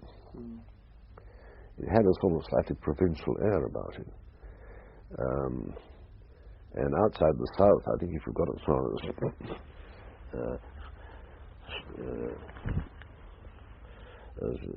Neshed or something like that, I think they would, it should become a very rather ghost-like creature by the time you've got seriously away from Khuzestan and Tehran as well. But outside those two, Tabriz and so on. Tabriz had its own movements, but then they tended to be autonomous and local government ones rather than a national movement. 30-odd years ago, provincialism was pretty strong, as I'm sure you would agree. Masih Shirazi and Hamadani hardly knew what the others were talking about in terms of politics. What was the background to the consideration of Qawam as a replacement for Mossadegh? Simply because Qawam was Qawam. Qawam was something that, after all, he was a very senior politician, a very senior family, a great figure. He was very crafty, very cunning, remarkably vigorous, physically vigorous. Was he in Iran during that time? Or was yes. he in Europe? No, he's in Iran. He was in Iran. I was looking at my notes and I see one meeting with him, which I noted at the end of it, that I was surprised at his vigor, that we talked furiously, smoked continuously, and drank manfully. He liked his whiskey. You met at his estate? Yes. And no, I mean, he was after all an almost sort of Churchillian character in terms of Iranian politics. And no, I suppose what was the senior old one? I suppose was Salman Dole, someone like that. But these were almost historical figures. They had so little to do with what was a very rapidly evolving Iran. How was his views different from Mossadegh? The question of resolving the oil dispute. I think he wanted to resolve it by negotiation. I think he did not want to break. I think he felt it was pretty certain at this one that there was a transitional degree in which very important that senior Iranian staff should be trained, especially on the commercial side. I don't think he's too worried about the technical side. You can always buy technicians, but he's much more worried, as I recall, on the commercial side of selling the product, not producing it. Always go and buy an engineer, there's millions of them. But I think the commercial side he was worried about. But he saw an agreement which would have a transitional period, long or short, not too long, which would produce an effective Iranian oil industry. Most of the arguments, whether it was with Karam or anyone else, was where that industry began and ended. It was far more complicated. I suppose it's still complicated, but did it end at the port? Did it end at Abadan? Where did it end? What was the size of the cake which we were talking about before you started cutting slices? And I don't think that either side knew this very much. The AIOC, being, I suppose, probably the most integrated oil company of the Seven Sisters, because after all, they did everything from Masjid Suleiman down to oil pumps in Australia. They did the whole lot, including the transporting and all the rest of it. The others were only not that integrated. And I suppose to have, had there been an agreement, where in the world they would have drawn a line in their accounting books to decide this is yours and this is mine, I cannot imagine, because had it not been an totally integrated company, it might have been easier. How eager was Awam in assuming power? Oh, he always liked power. I think he always liked power. But at this stage of our history? At this stage of history, I think that he had his reservations. He'd had a couple of unfortunate recent experiences where he'd been unable to stay in power. And I suspect he felt that he was not going to get the necessary support from the palace that he would need. He'd need very strong support, if necessary, to not exactly rule by decree, but to adjourn the Majlis indefinitely and that sort of thing. Now, I think he felt that he could not be effective without that kind of support. And he was a very crafty operator, and politically very sophisticated. You spoke in French together? Yes. It was some advantage being more or less bilingual in French and English. But it's said that the Americans were more interested in having him assume the premiership than the British.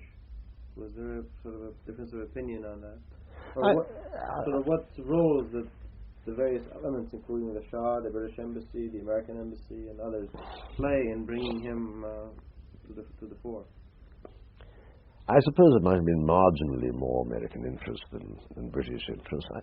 We were honestly trying to distance ourselves from the idea that nothing happened in Persia, as one tends to call it still, without the British having organized it. And I certainly, when I was in charge, I was very, very anxious to get away from that. I had one classical example of it. When I was in charge, I had my Farsi teacher, who was a most distinguished-looking man, and I can't remember his name, but anyhow, with all the traditional respect that the pupil has towards his teacher, we lived on that basis. And he used to arrive, and I used to take my lessons very early in the morning, well, 6 o'clock, something like that, and we'd walk in the rose garden together while he taught me Farsi proverbs, and his way you remember it is by learning poetry and proverbs, and you know, probably still remember them too. Gusfanas baraye chupan istana chupanas khidmatius, that sort of thing. And one day, Gul Ambassador, the head guard, came along. There was a crowd outside making a noise. This is about 6 in the morning. What's all that? Well, he said, "It's your teacher." And I said, "But that kind, distinguished person." I said, "It's his clients." I said, "I beg your pardon, his clients." "Oh, yes," he said, "but he comes here in the morning. You know, he comes to see you every morning." So he says to the various petitioners who come here, "For 3 tomans, I can fix yours. No hope for you. It's a very complicated case. I'll talk to the British." And he used to collect about 10, 15 tomans at the gate every morning.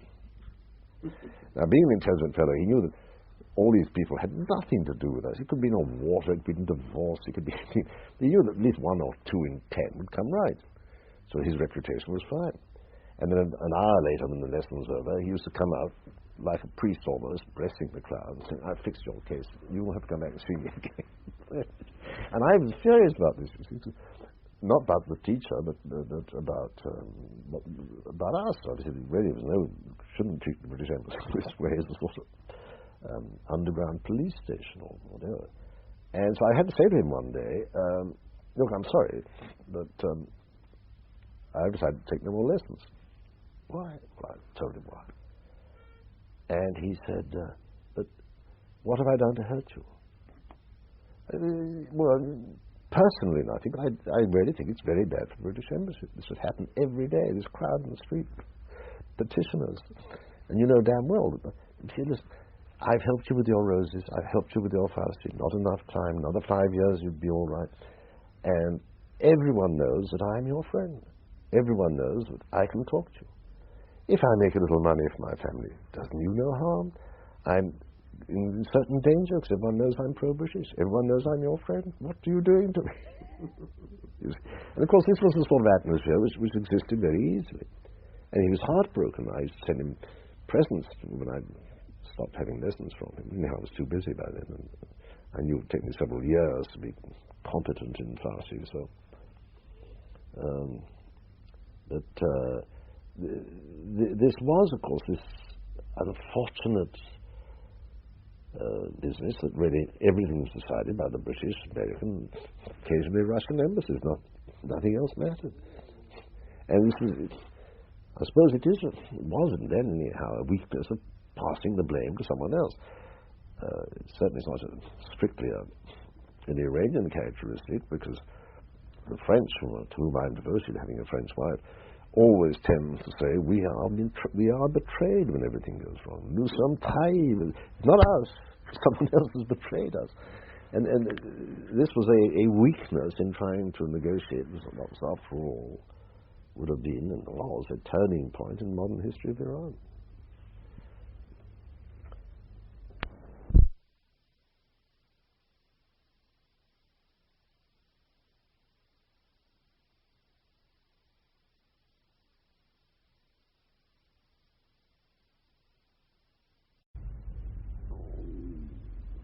But can you sort of recall the events which were taking shape in July 1952 when Mossadegh wanted to take over the portfolio of Minister of War, and the Shah was not inclined to pass this on to him, and Mossadegh resigned.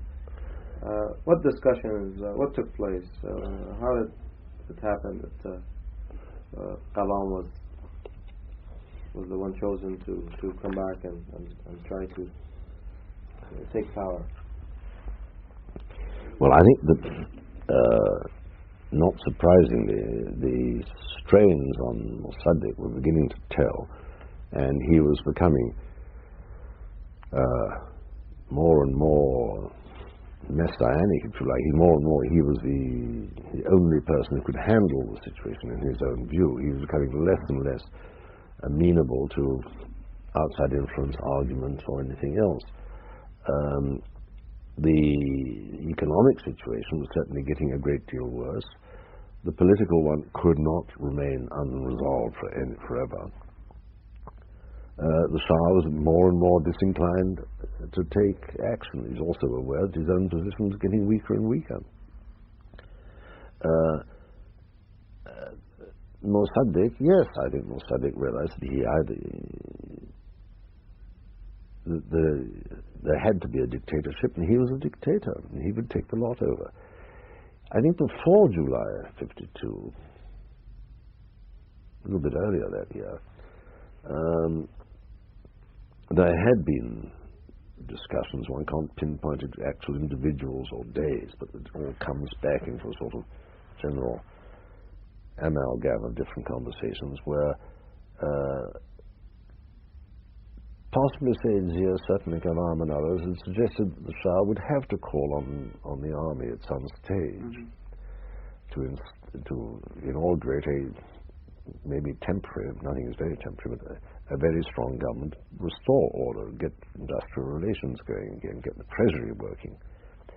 And the Shah had said in probably early 52 that he was not sure that he could count on the police. And he'd said that in conversation, possibly with the American ambassador or someone.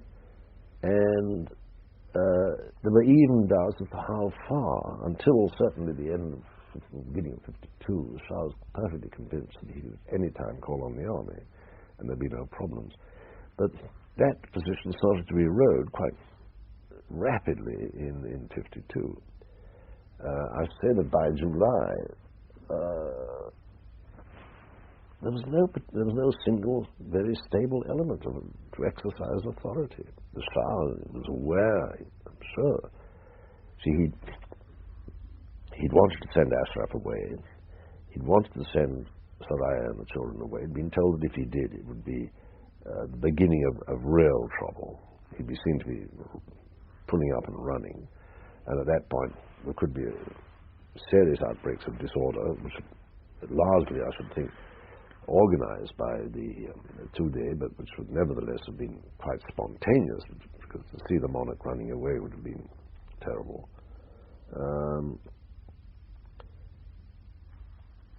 There was Mossadegh. There had to be inspiration of a strong man. We never thought it would be Khomeini, but that is the way it was happening all the time. But then I'm interested to see, through what process was the name was decided to bring Qavam rather than, I don't know, someone else. Well, I think again he was the most astute elder statesman available. He was also willing to try. By then, very few people wanted to stick their necks out. Yeah. Had I been a senior Iranian politician, I would not have stuck my neck out at that stage. There were too many uncertainties. There was too much. The one real source of authority was the Shah was unwilling to exercise it. You had to be either pretty foolhardy or fairly elderly and fairly crafty. You had to be a Kalam to be willing to undertake it. Not many people would have. I would certainly say Zia, no question at all of his wanting to get into that sort of mess. And how do you assess the fact that he had to let go so quickly? I mean, it only took 2-3 days. He was out 3 days, I think, something like that. Well, because there was no hope of getting a vote in the Majlis of any kind. How much of the crowds and the uprising? Oh yes, it was all pretty well orchestrated. I don't see this terrible vacuum. Who else could have? There was no one. Had there been a strong alternative leader, I think the crowds, which are very volatile in Tehran anyway, might not have been there. But it's the feeling that all that had been done until then, the reassertion of the power of the Majlis, which hadn't been seen since whatever it was, 1906 or something like that, was about to be overthrown again.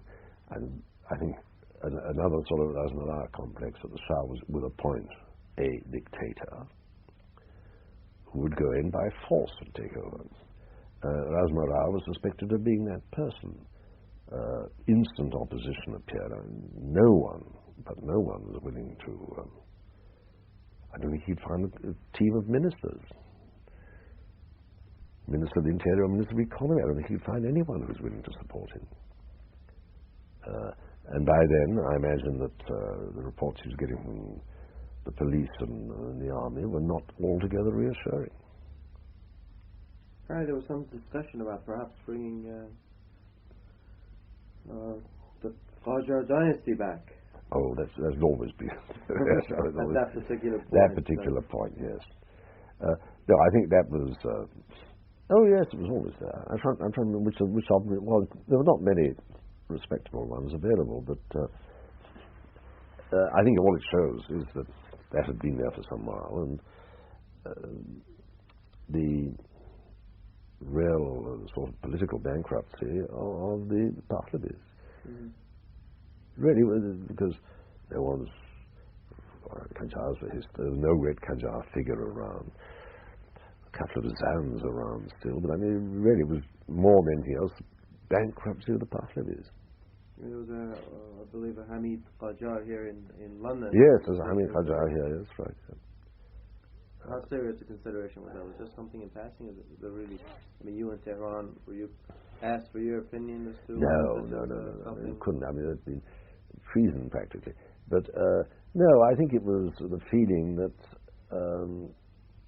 the Shah had to go, the Pahlavis had to go, and here was a symbol of legitimacy who could come back, not politically coloured in any way particularly. But I suppose, one could go back and look for a Stuart in this country or descendant of George Washington or something in America in times of great crisis. You tend to go back to legitimacy.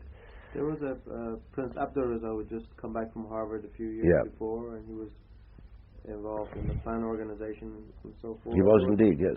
There were some rumors that Mossadegh had not, that he had his own ambitions, that Mossadegh was opposed to his sort of replacing the Shah. How much truth is that? Well, he was highly Americanized and in a way denationalized, and I think that yes, Mossadegh had met him. I think he had been in Tehran. He had met him, and I think neither liked the other at all. One was the modern, technologically educated Iranian, and the other was the old hill farmer still beating away on his prejudices. Yes, I remember him. He had I'm trying to put a face to him. Because I used to hear from him at intervals and get Nowruz cards and things for a long time from him. He sent me a carpet once as the consolation prize for being thrown out, I think.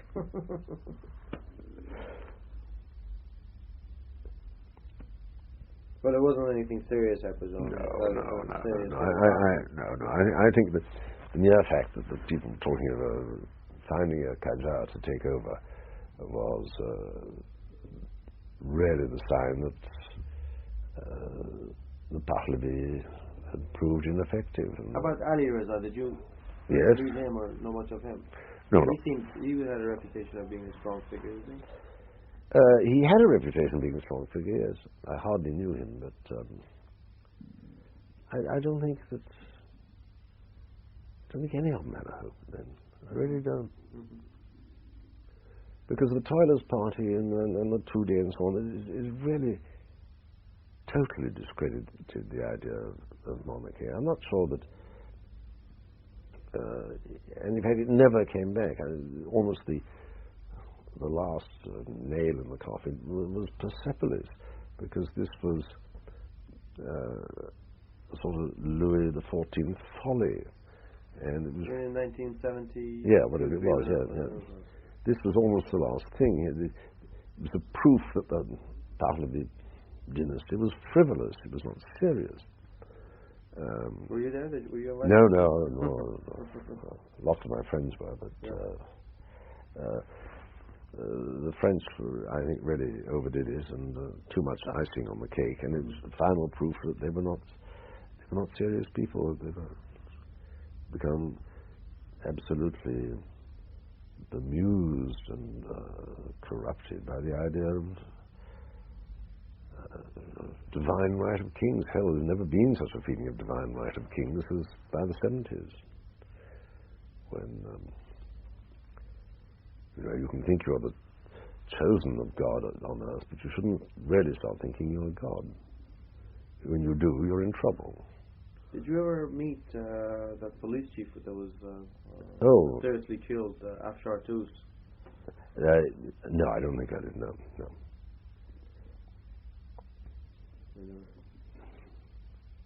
No, I don't know. The assassinations are curious. From the attempt on the Shah, there was Razmara, there was Hazari, who was assassinated. Hazir was it? Yes, Hazir was assassinated. And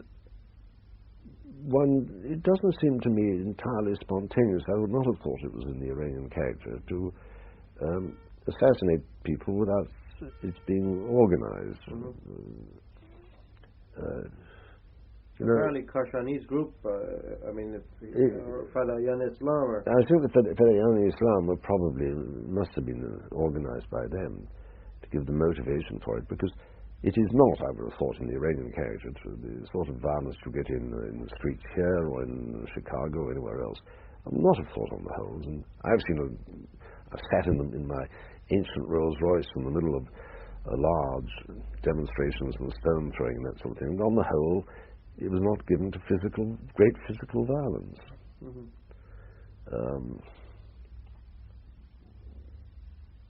It's always seemed to be something in the Persian character. I say Persian rather than Iranian, but Persian character that physical aggression is a long way away from their character. They don't even touch very much, hold hands, but that's about the limit to which it goes. There is a certain physical austerity in the Persian character, and it just seems to be totally alien to what would normally happen. How about Kashani? Did you ever meet Ayatollah Kashani?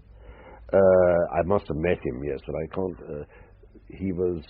There were a couple of people at the embassy who knew him much better. We had a labour advisor who knew him quite well.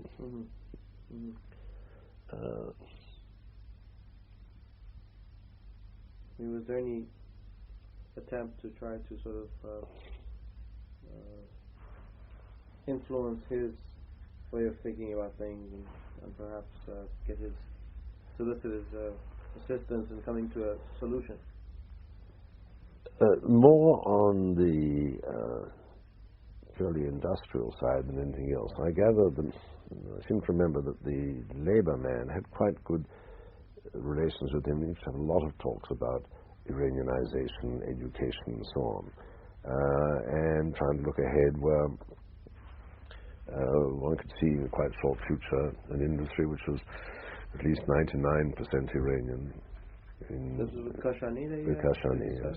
He was interested in the whole of that side of it. Who was it? Hurt was it at that time, or the Labour man? Yeah, I think it was Hurt, yes. And he was a sort of contact man with Kashani. But the fact that he was sort of, pretty soon after the July incident, both Kashani and Baghai broke from Dr. Mossadegh. That must have sort of been a hopeful sign to the British that erosion is finally taking place. Very much so. When Kashani and Baghai broke. It was, I think a lot of people thought, this is it, you know, it's now going to go very fast. And there was still a vacuum. Still, no one had in there any ideas who the next person might be. That was one of the problems. How did the idea of General Zahedi gradually develop? He'd been talked of for quite a long time. He'd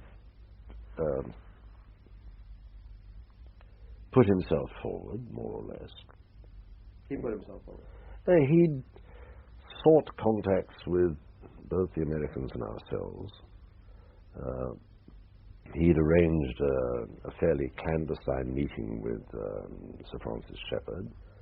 The Americans, I think, had refused to see him. He'd seen one of the American political officers.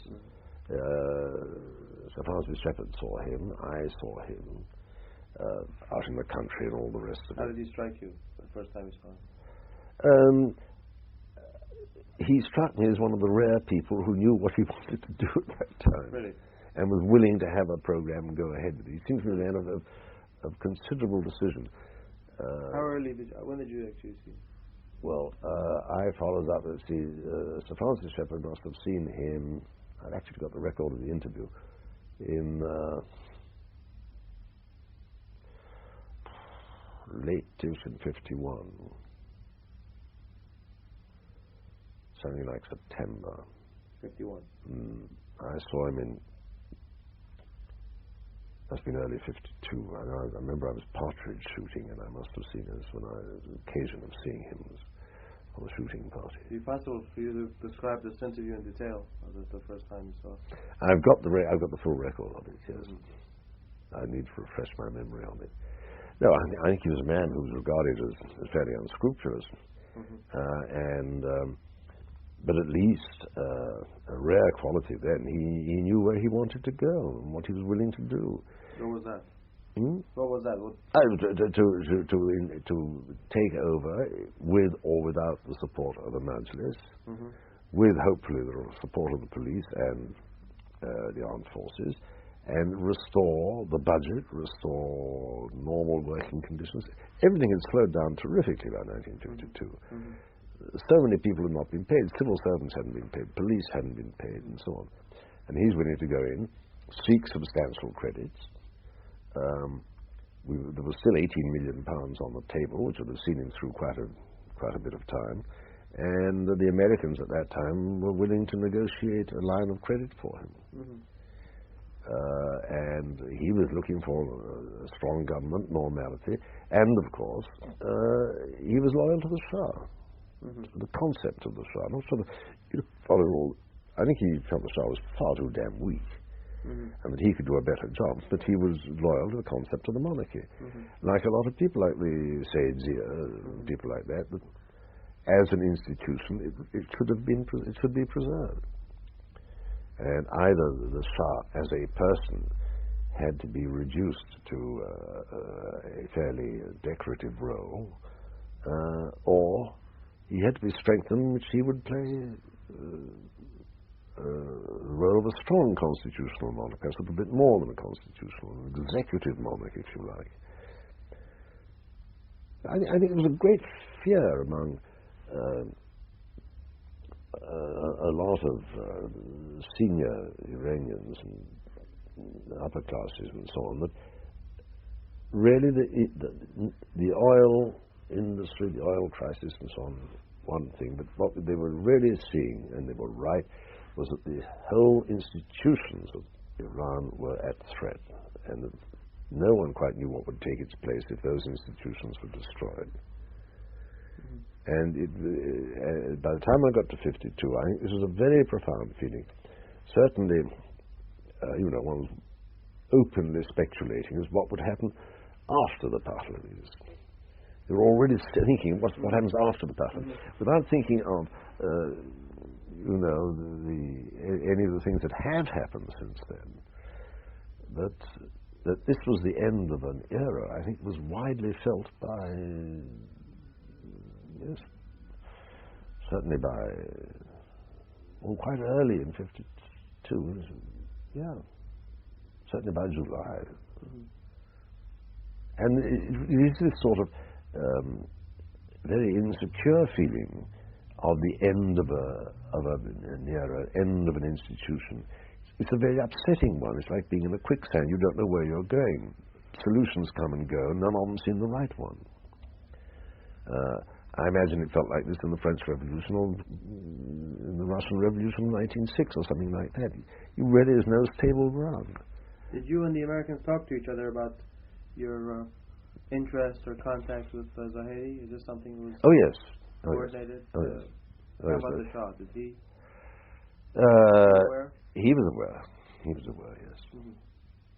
But I imagine he's more. He would have got more from Zahedi and the various intermediaries they had than directly from either the Americans or ourselves. But there was a direct link. Oh yes, between Zahedi and the Shah. Yes, I'm sure. Was his son Ardashir a major player at the time? Too young. I mean, as far as being an intermediary or anything like that. Ardashir's only when we met later, many years later, he said his only job was to climb up a tree and sit there with another fellow he could see 100 yards away to warn them whether I was being followed when I came to see his father. I said, I remember a lot of boys in trees. He said, I was one of them. Well, it's amazing that there was such a long period during which Zahedi was being considered, and yet, and it was in the Persian newspapers that he's planning things and so on, and yet Mossadegh didn't take any steps. I mean, he could have arrested them. He could have, he could have shot him. He could have arrested him, shot him, anything. But he, alas, was moved into a dream world. I'm sorry to say, because I had considerable respect and affection for him. But he really had become a megalomaniac. He was Mossadegh. He was very, very hard to have any contact, intellectual contact with him. Could you describe one of the meetings that would sort of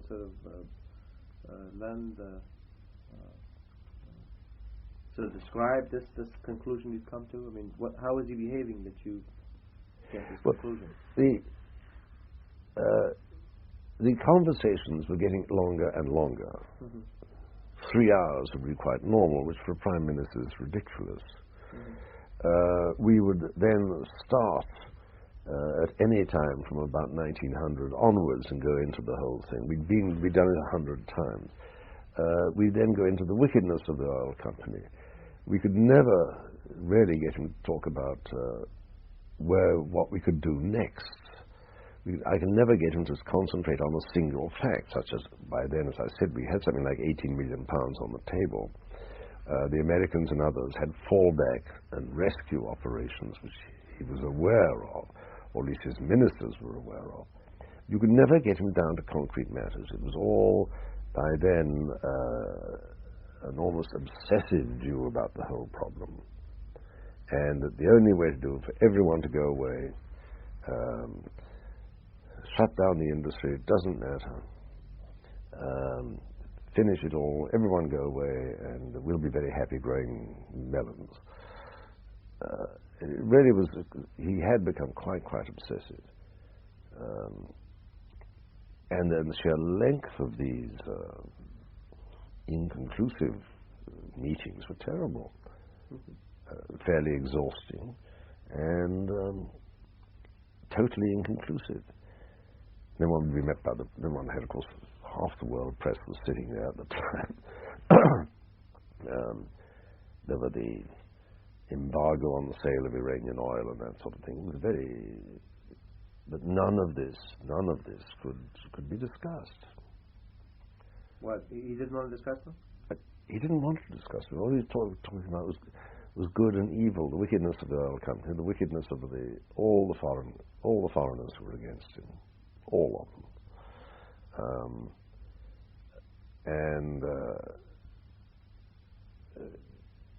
No, he had rather lost control of his mental processes by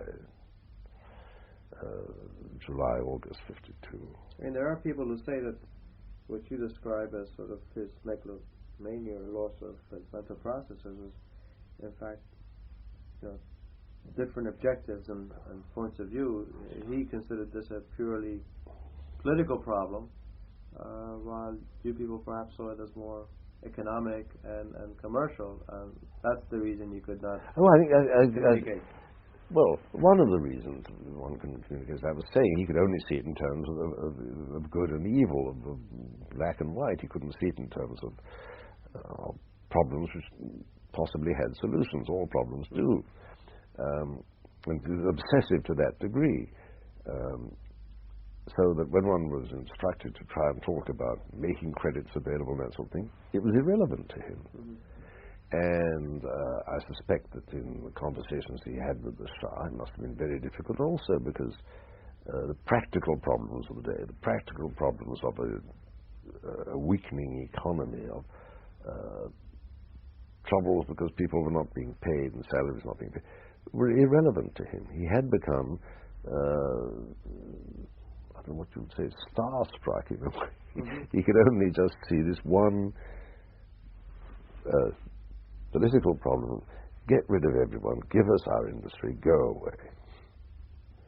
Were there any advisors around him which you could try to sort of present your point of view? Was Fatemi a figure yet? Saint Fatemi, was he? Oh yes. Was he appointed foreign minister at that time? He was appointed at that time, yes. What sort of a man did you find him to be? I mean, he's become quite a sort of a controversial, in some ways, historical figure at the moment, and it's interesting to ask someone who's actually met him to give an assessment of him. Fatemi was more like a Moscow-trained ideologue to me than anything else. He actually knew the arguments. One felt he had had a sort of agitprop education. Instead of just getting a lot of emotion, hot or cold, and very but formless, he actually had a form on it. He knew what he was talking about. He had facts and figures. Therefore, basically, a far more worthy opponent than pure sentiment, which is a very distressing thing to run against. You can appreciate the sentiment, but there's no way out of it. Fatemi knew his facts and figures and had solutions in mind, most of them probably unacceptable to the British at that time. But nevertheless, one could talk sense, talk facts. So how is it that didn't sort of evolve into a solution? Well, until I left on the 1st of November. Until the middle of October, very late, there still seemed to be possibilities that we could get down to discussing concrete problems. I think probably, looking back, time was not on anybody's side, because I think the political pressures were far too great, but the emotional pressures were far too great. But yes, one had somewhere between sort of July and October, one had actually started to discuss a series of fairly practical answers to things. All the things like the extension of credits, back payments on account, 50-50 of something, all started to be discussed in fairly reasonable terms again.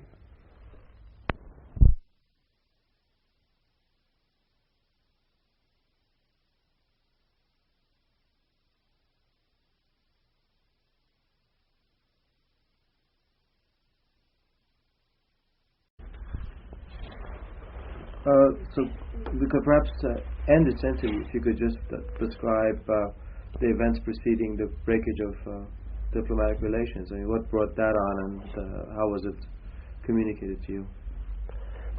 Well, I'm sorry to say that it turned into a long elements of farce at this time.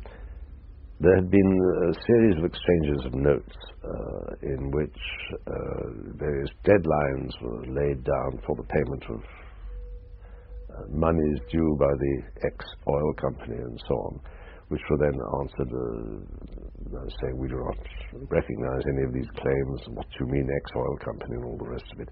What about their claims? there was great arguments whether it could be dealt with on a government-to-government basis, whether a certain number of lawyers started to give advice, whether the majority shareholding of the British government made it an intergovernmental one, or was simply still a private commercial case between the government and a private company. And then there was a deadline laid down. Here I would have to go back on exactly the terms of it. For the lifting of the embargo on Iranian oil, which of course the IOC NIOC by then had brought in various ports around the world, with tankers being detained, and all these had to be lifted by a certain date. We then started to exchange, on the whole, irate and not very constructive notes dealing with certain specific points like embargoes on sale of Iranian oil.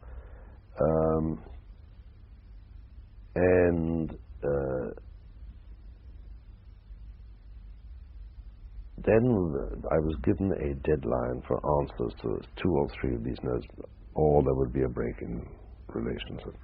I went to see the Shah, who said he hoped that this was not happening and that we could meet the deadlines. London could not meet the deadlines, and I was then in a very vague way. I was sent for the ministry, went down to see little Afshar, who was head of the British Commonwealth section, and handed a note saying that in view of the unsatisfactory response of the British government, relations would be interrupted on such and such a date, and would I please leave in 5 days, whatever it was. Okay, and the Iranian mission in London was being withdrawn. That was fine. And after that, there was a complete hiatus while one went through all the technicalities of, we named the Swiss, the Iranians named Swedes or someone in London. After that, it's a question of packing baggage and very little time for anything else while you pack up your files, pack up your baggage, send the children away and all the rest of it. Arrange for laissez-passes, arrange to go to Baghdad. And this was about 8 or 9 days of desperate activity, producing nothing very much. And then we were asked to leave before dawn, because we had this large convoy of cars, which I've shown you in photographs, to avoid any public disorders. We were accompanied, of course, by the Swiss ambassador, who was in charge of British interests then. And so, flying a large Swiss flag, we set off in a large convoy. We sent most of the people out the night before on the road to Khazvin, and left before dawn, and had decided, as servants had gone and everything else, had arranged for a sort of picnic breakfast in the ditch on the road to Khazvin, where, at which point all sort of relief, tremendous pressures of months had taken off, and it becomes a sort of picnic. And we were sitting there, and the Belgians arrived, and the Americans arrived, and the Italians arrived, and the French arrived. And finally, on the road to Khazvin, there's a sort of huge diplomatic party, which was absurd. By then, it was just about dawn. It was very early, very cold. I remember one American arriving with about a gallon of dry martinis, the Belgians arriving with bacon and eggs, all the rest of it. And as we were all sort of saying goodbye and about to set off, then it must have been just after dawn, a car from the ministry arriving, and of course we had our military escort and a member of the, I forget who it was, it wasn't Afshar, it was one of the junior members of the ministry, make sure we were okay. Very well done, very, very polite and nice. When a car arrives, and I think it was Afshar inside, with a message for me to deliver to the British people. We then had our last sort of confrontation on the Khazvin Road, and I said, I'm sorry, I could not deliver a message to the British people. In fact, I couldn't even receive a message. The only people who could would be the Swiss, who were in charge of British interests. In any case, I certainly could not deliver a message to the British people. I was not an elected representative. I was nothing at all. I was an official, an ex-official, and I was now leaving. And we had this fairly ridiculous exchange, handing envelopes up and down. And finally, and of course, all these diplomats around there, nearly all of them with cameras, one thing or another, verging on the ridiculous, I'm afraid. However, finally, I think I let it, on about the 19th time, I let the envelope drop. And so someone picked it up, and that was the end of that one, and off we went. Having drunk about 2 gallons of American dry martinis. Well, on that note... But I was very sad, because I great affection for the country and the people, and wish I had spent longer, learned the language properly. And I planned, several happy years that never happened. Nothing but good memories, basically. So thank you very much for allowing me to record your memoirs. And right.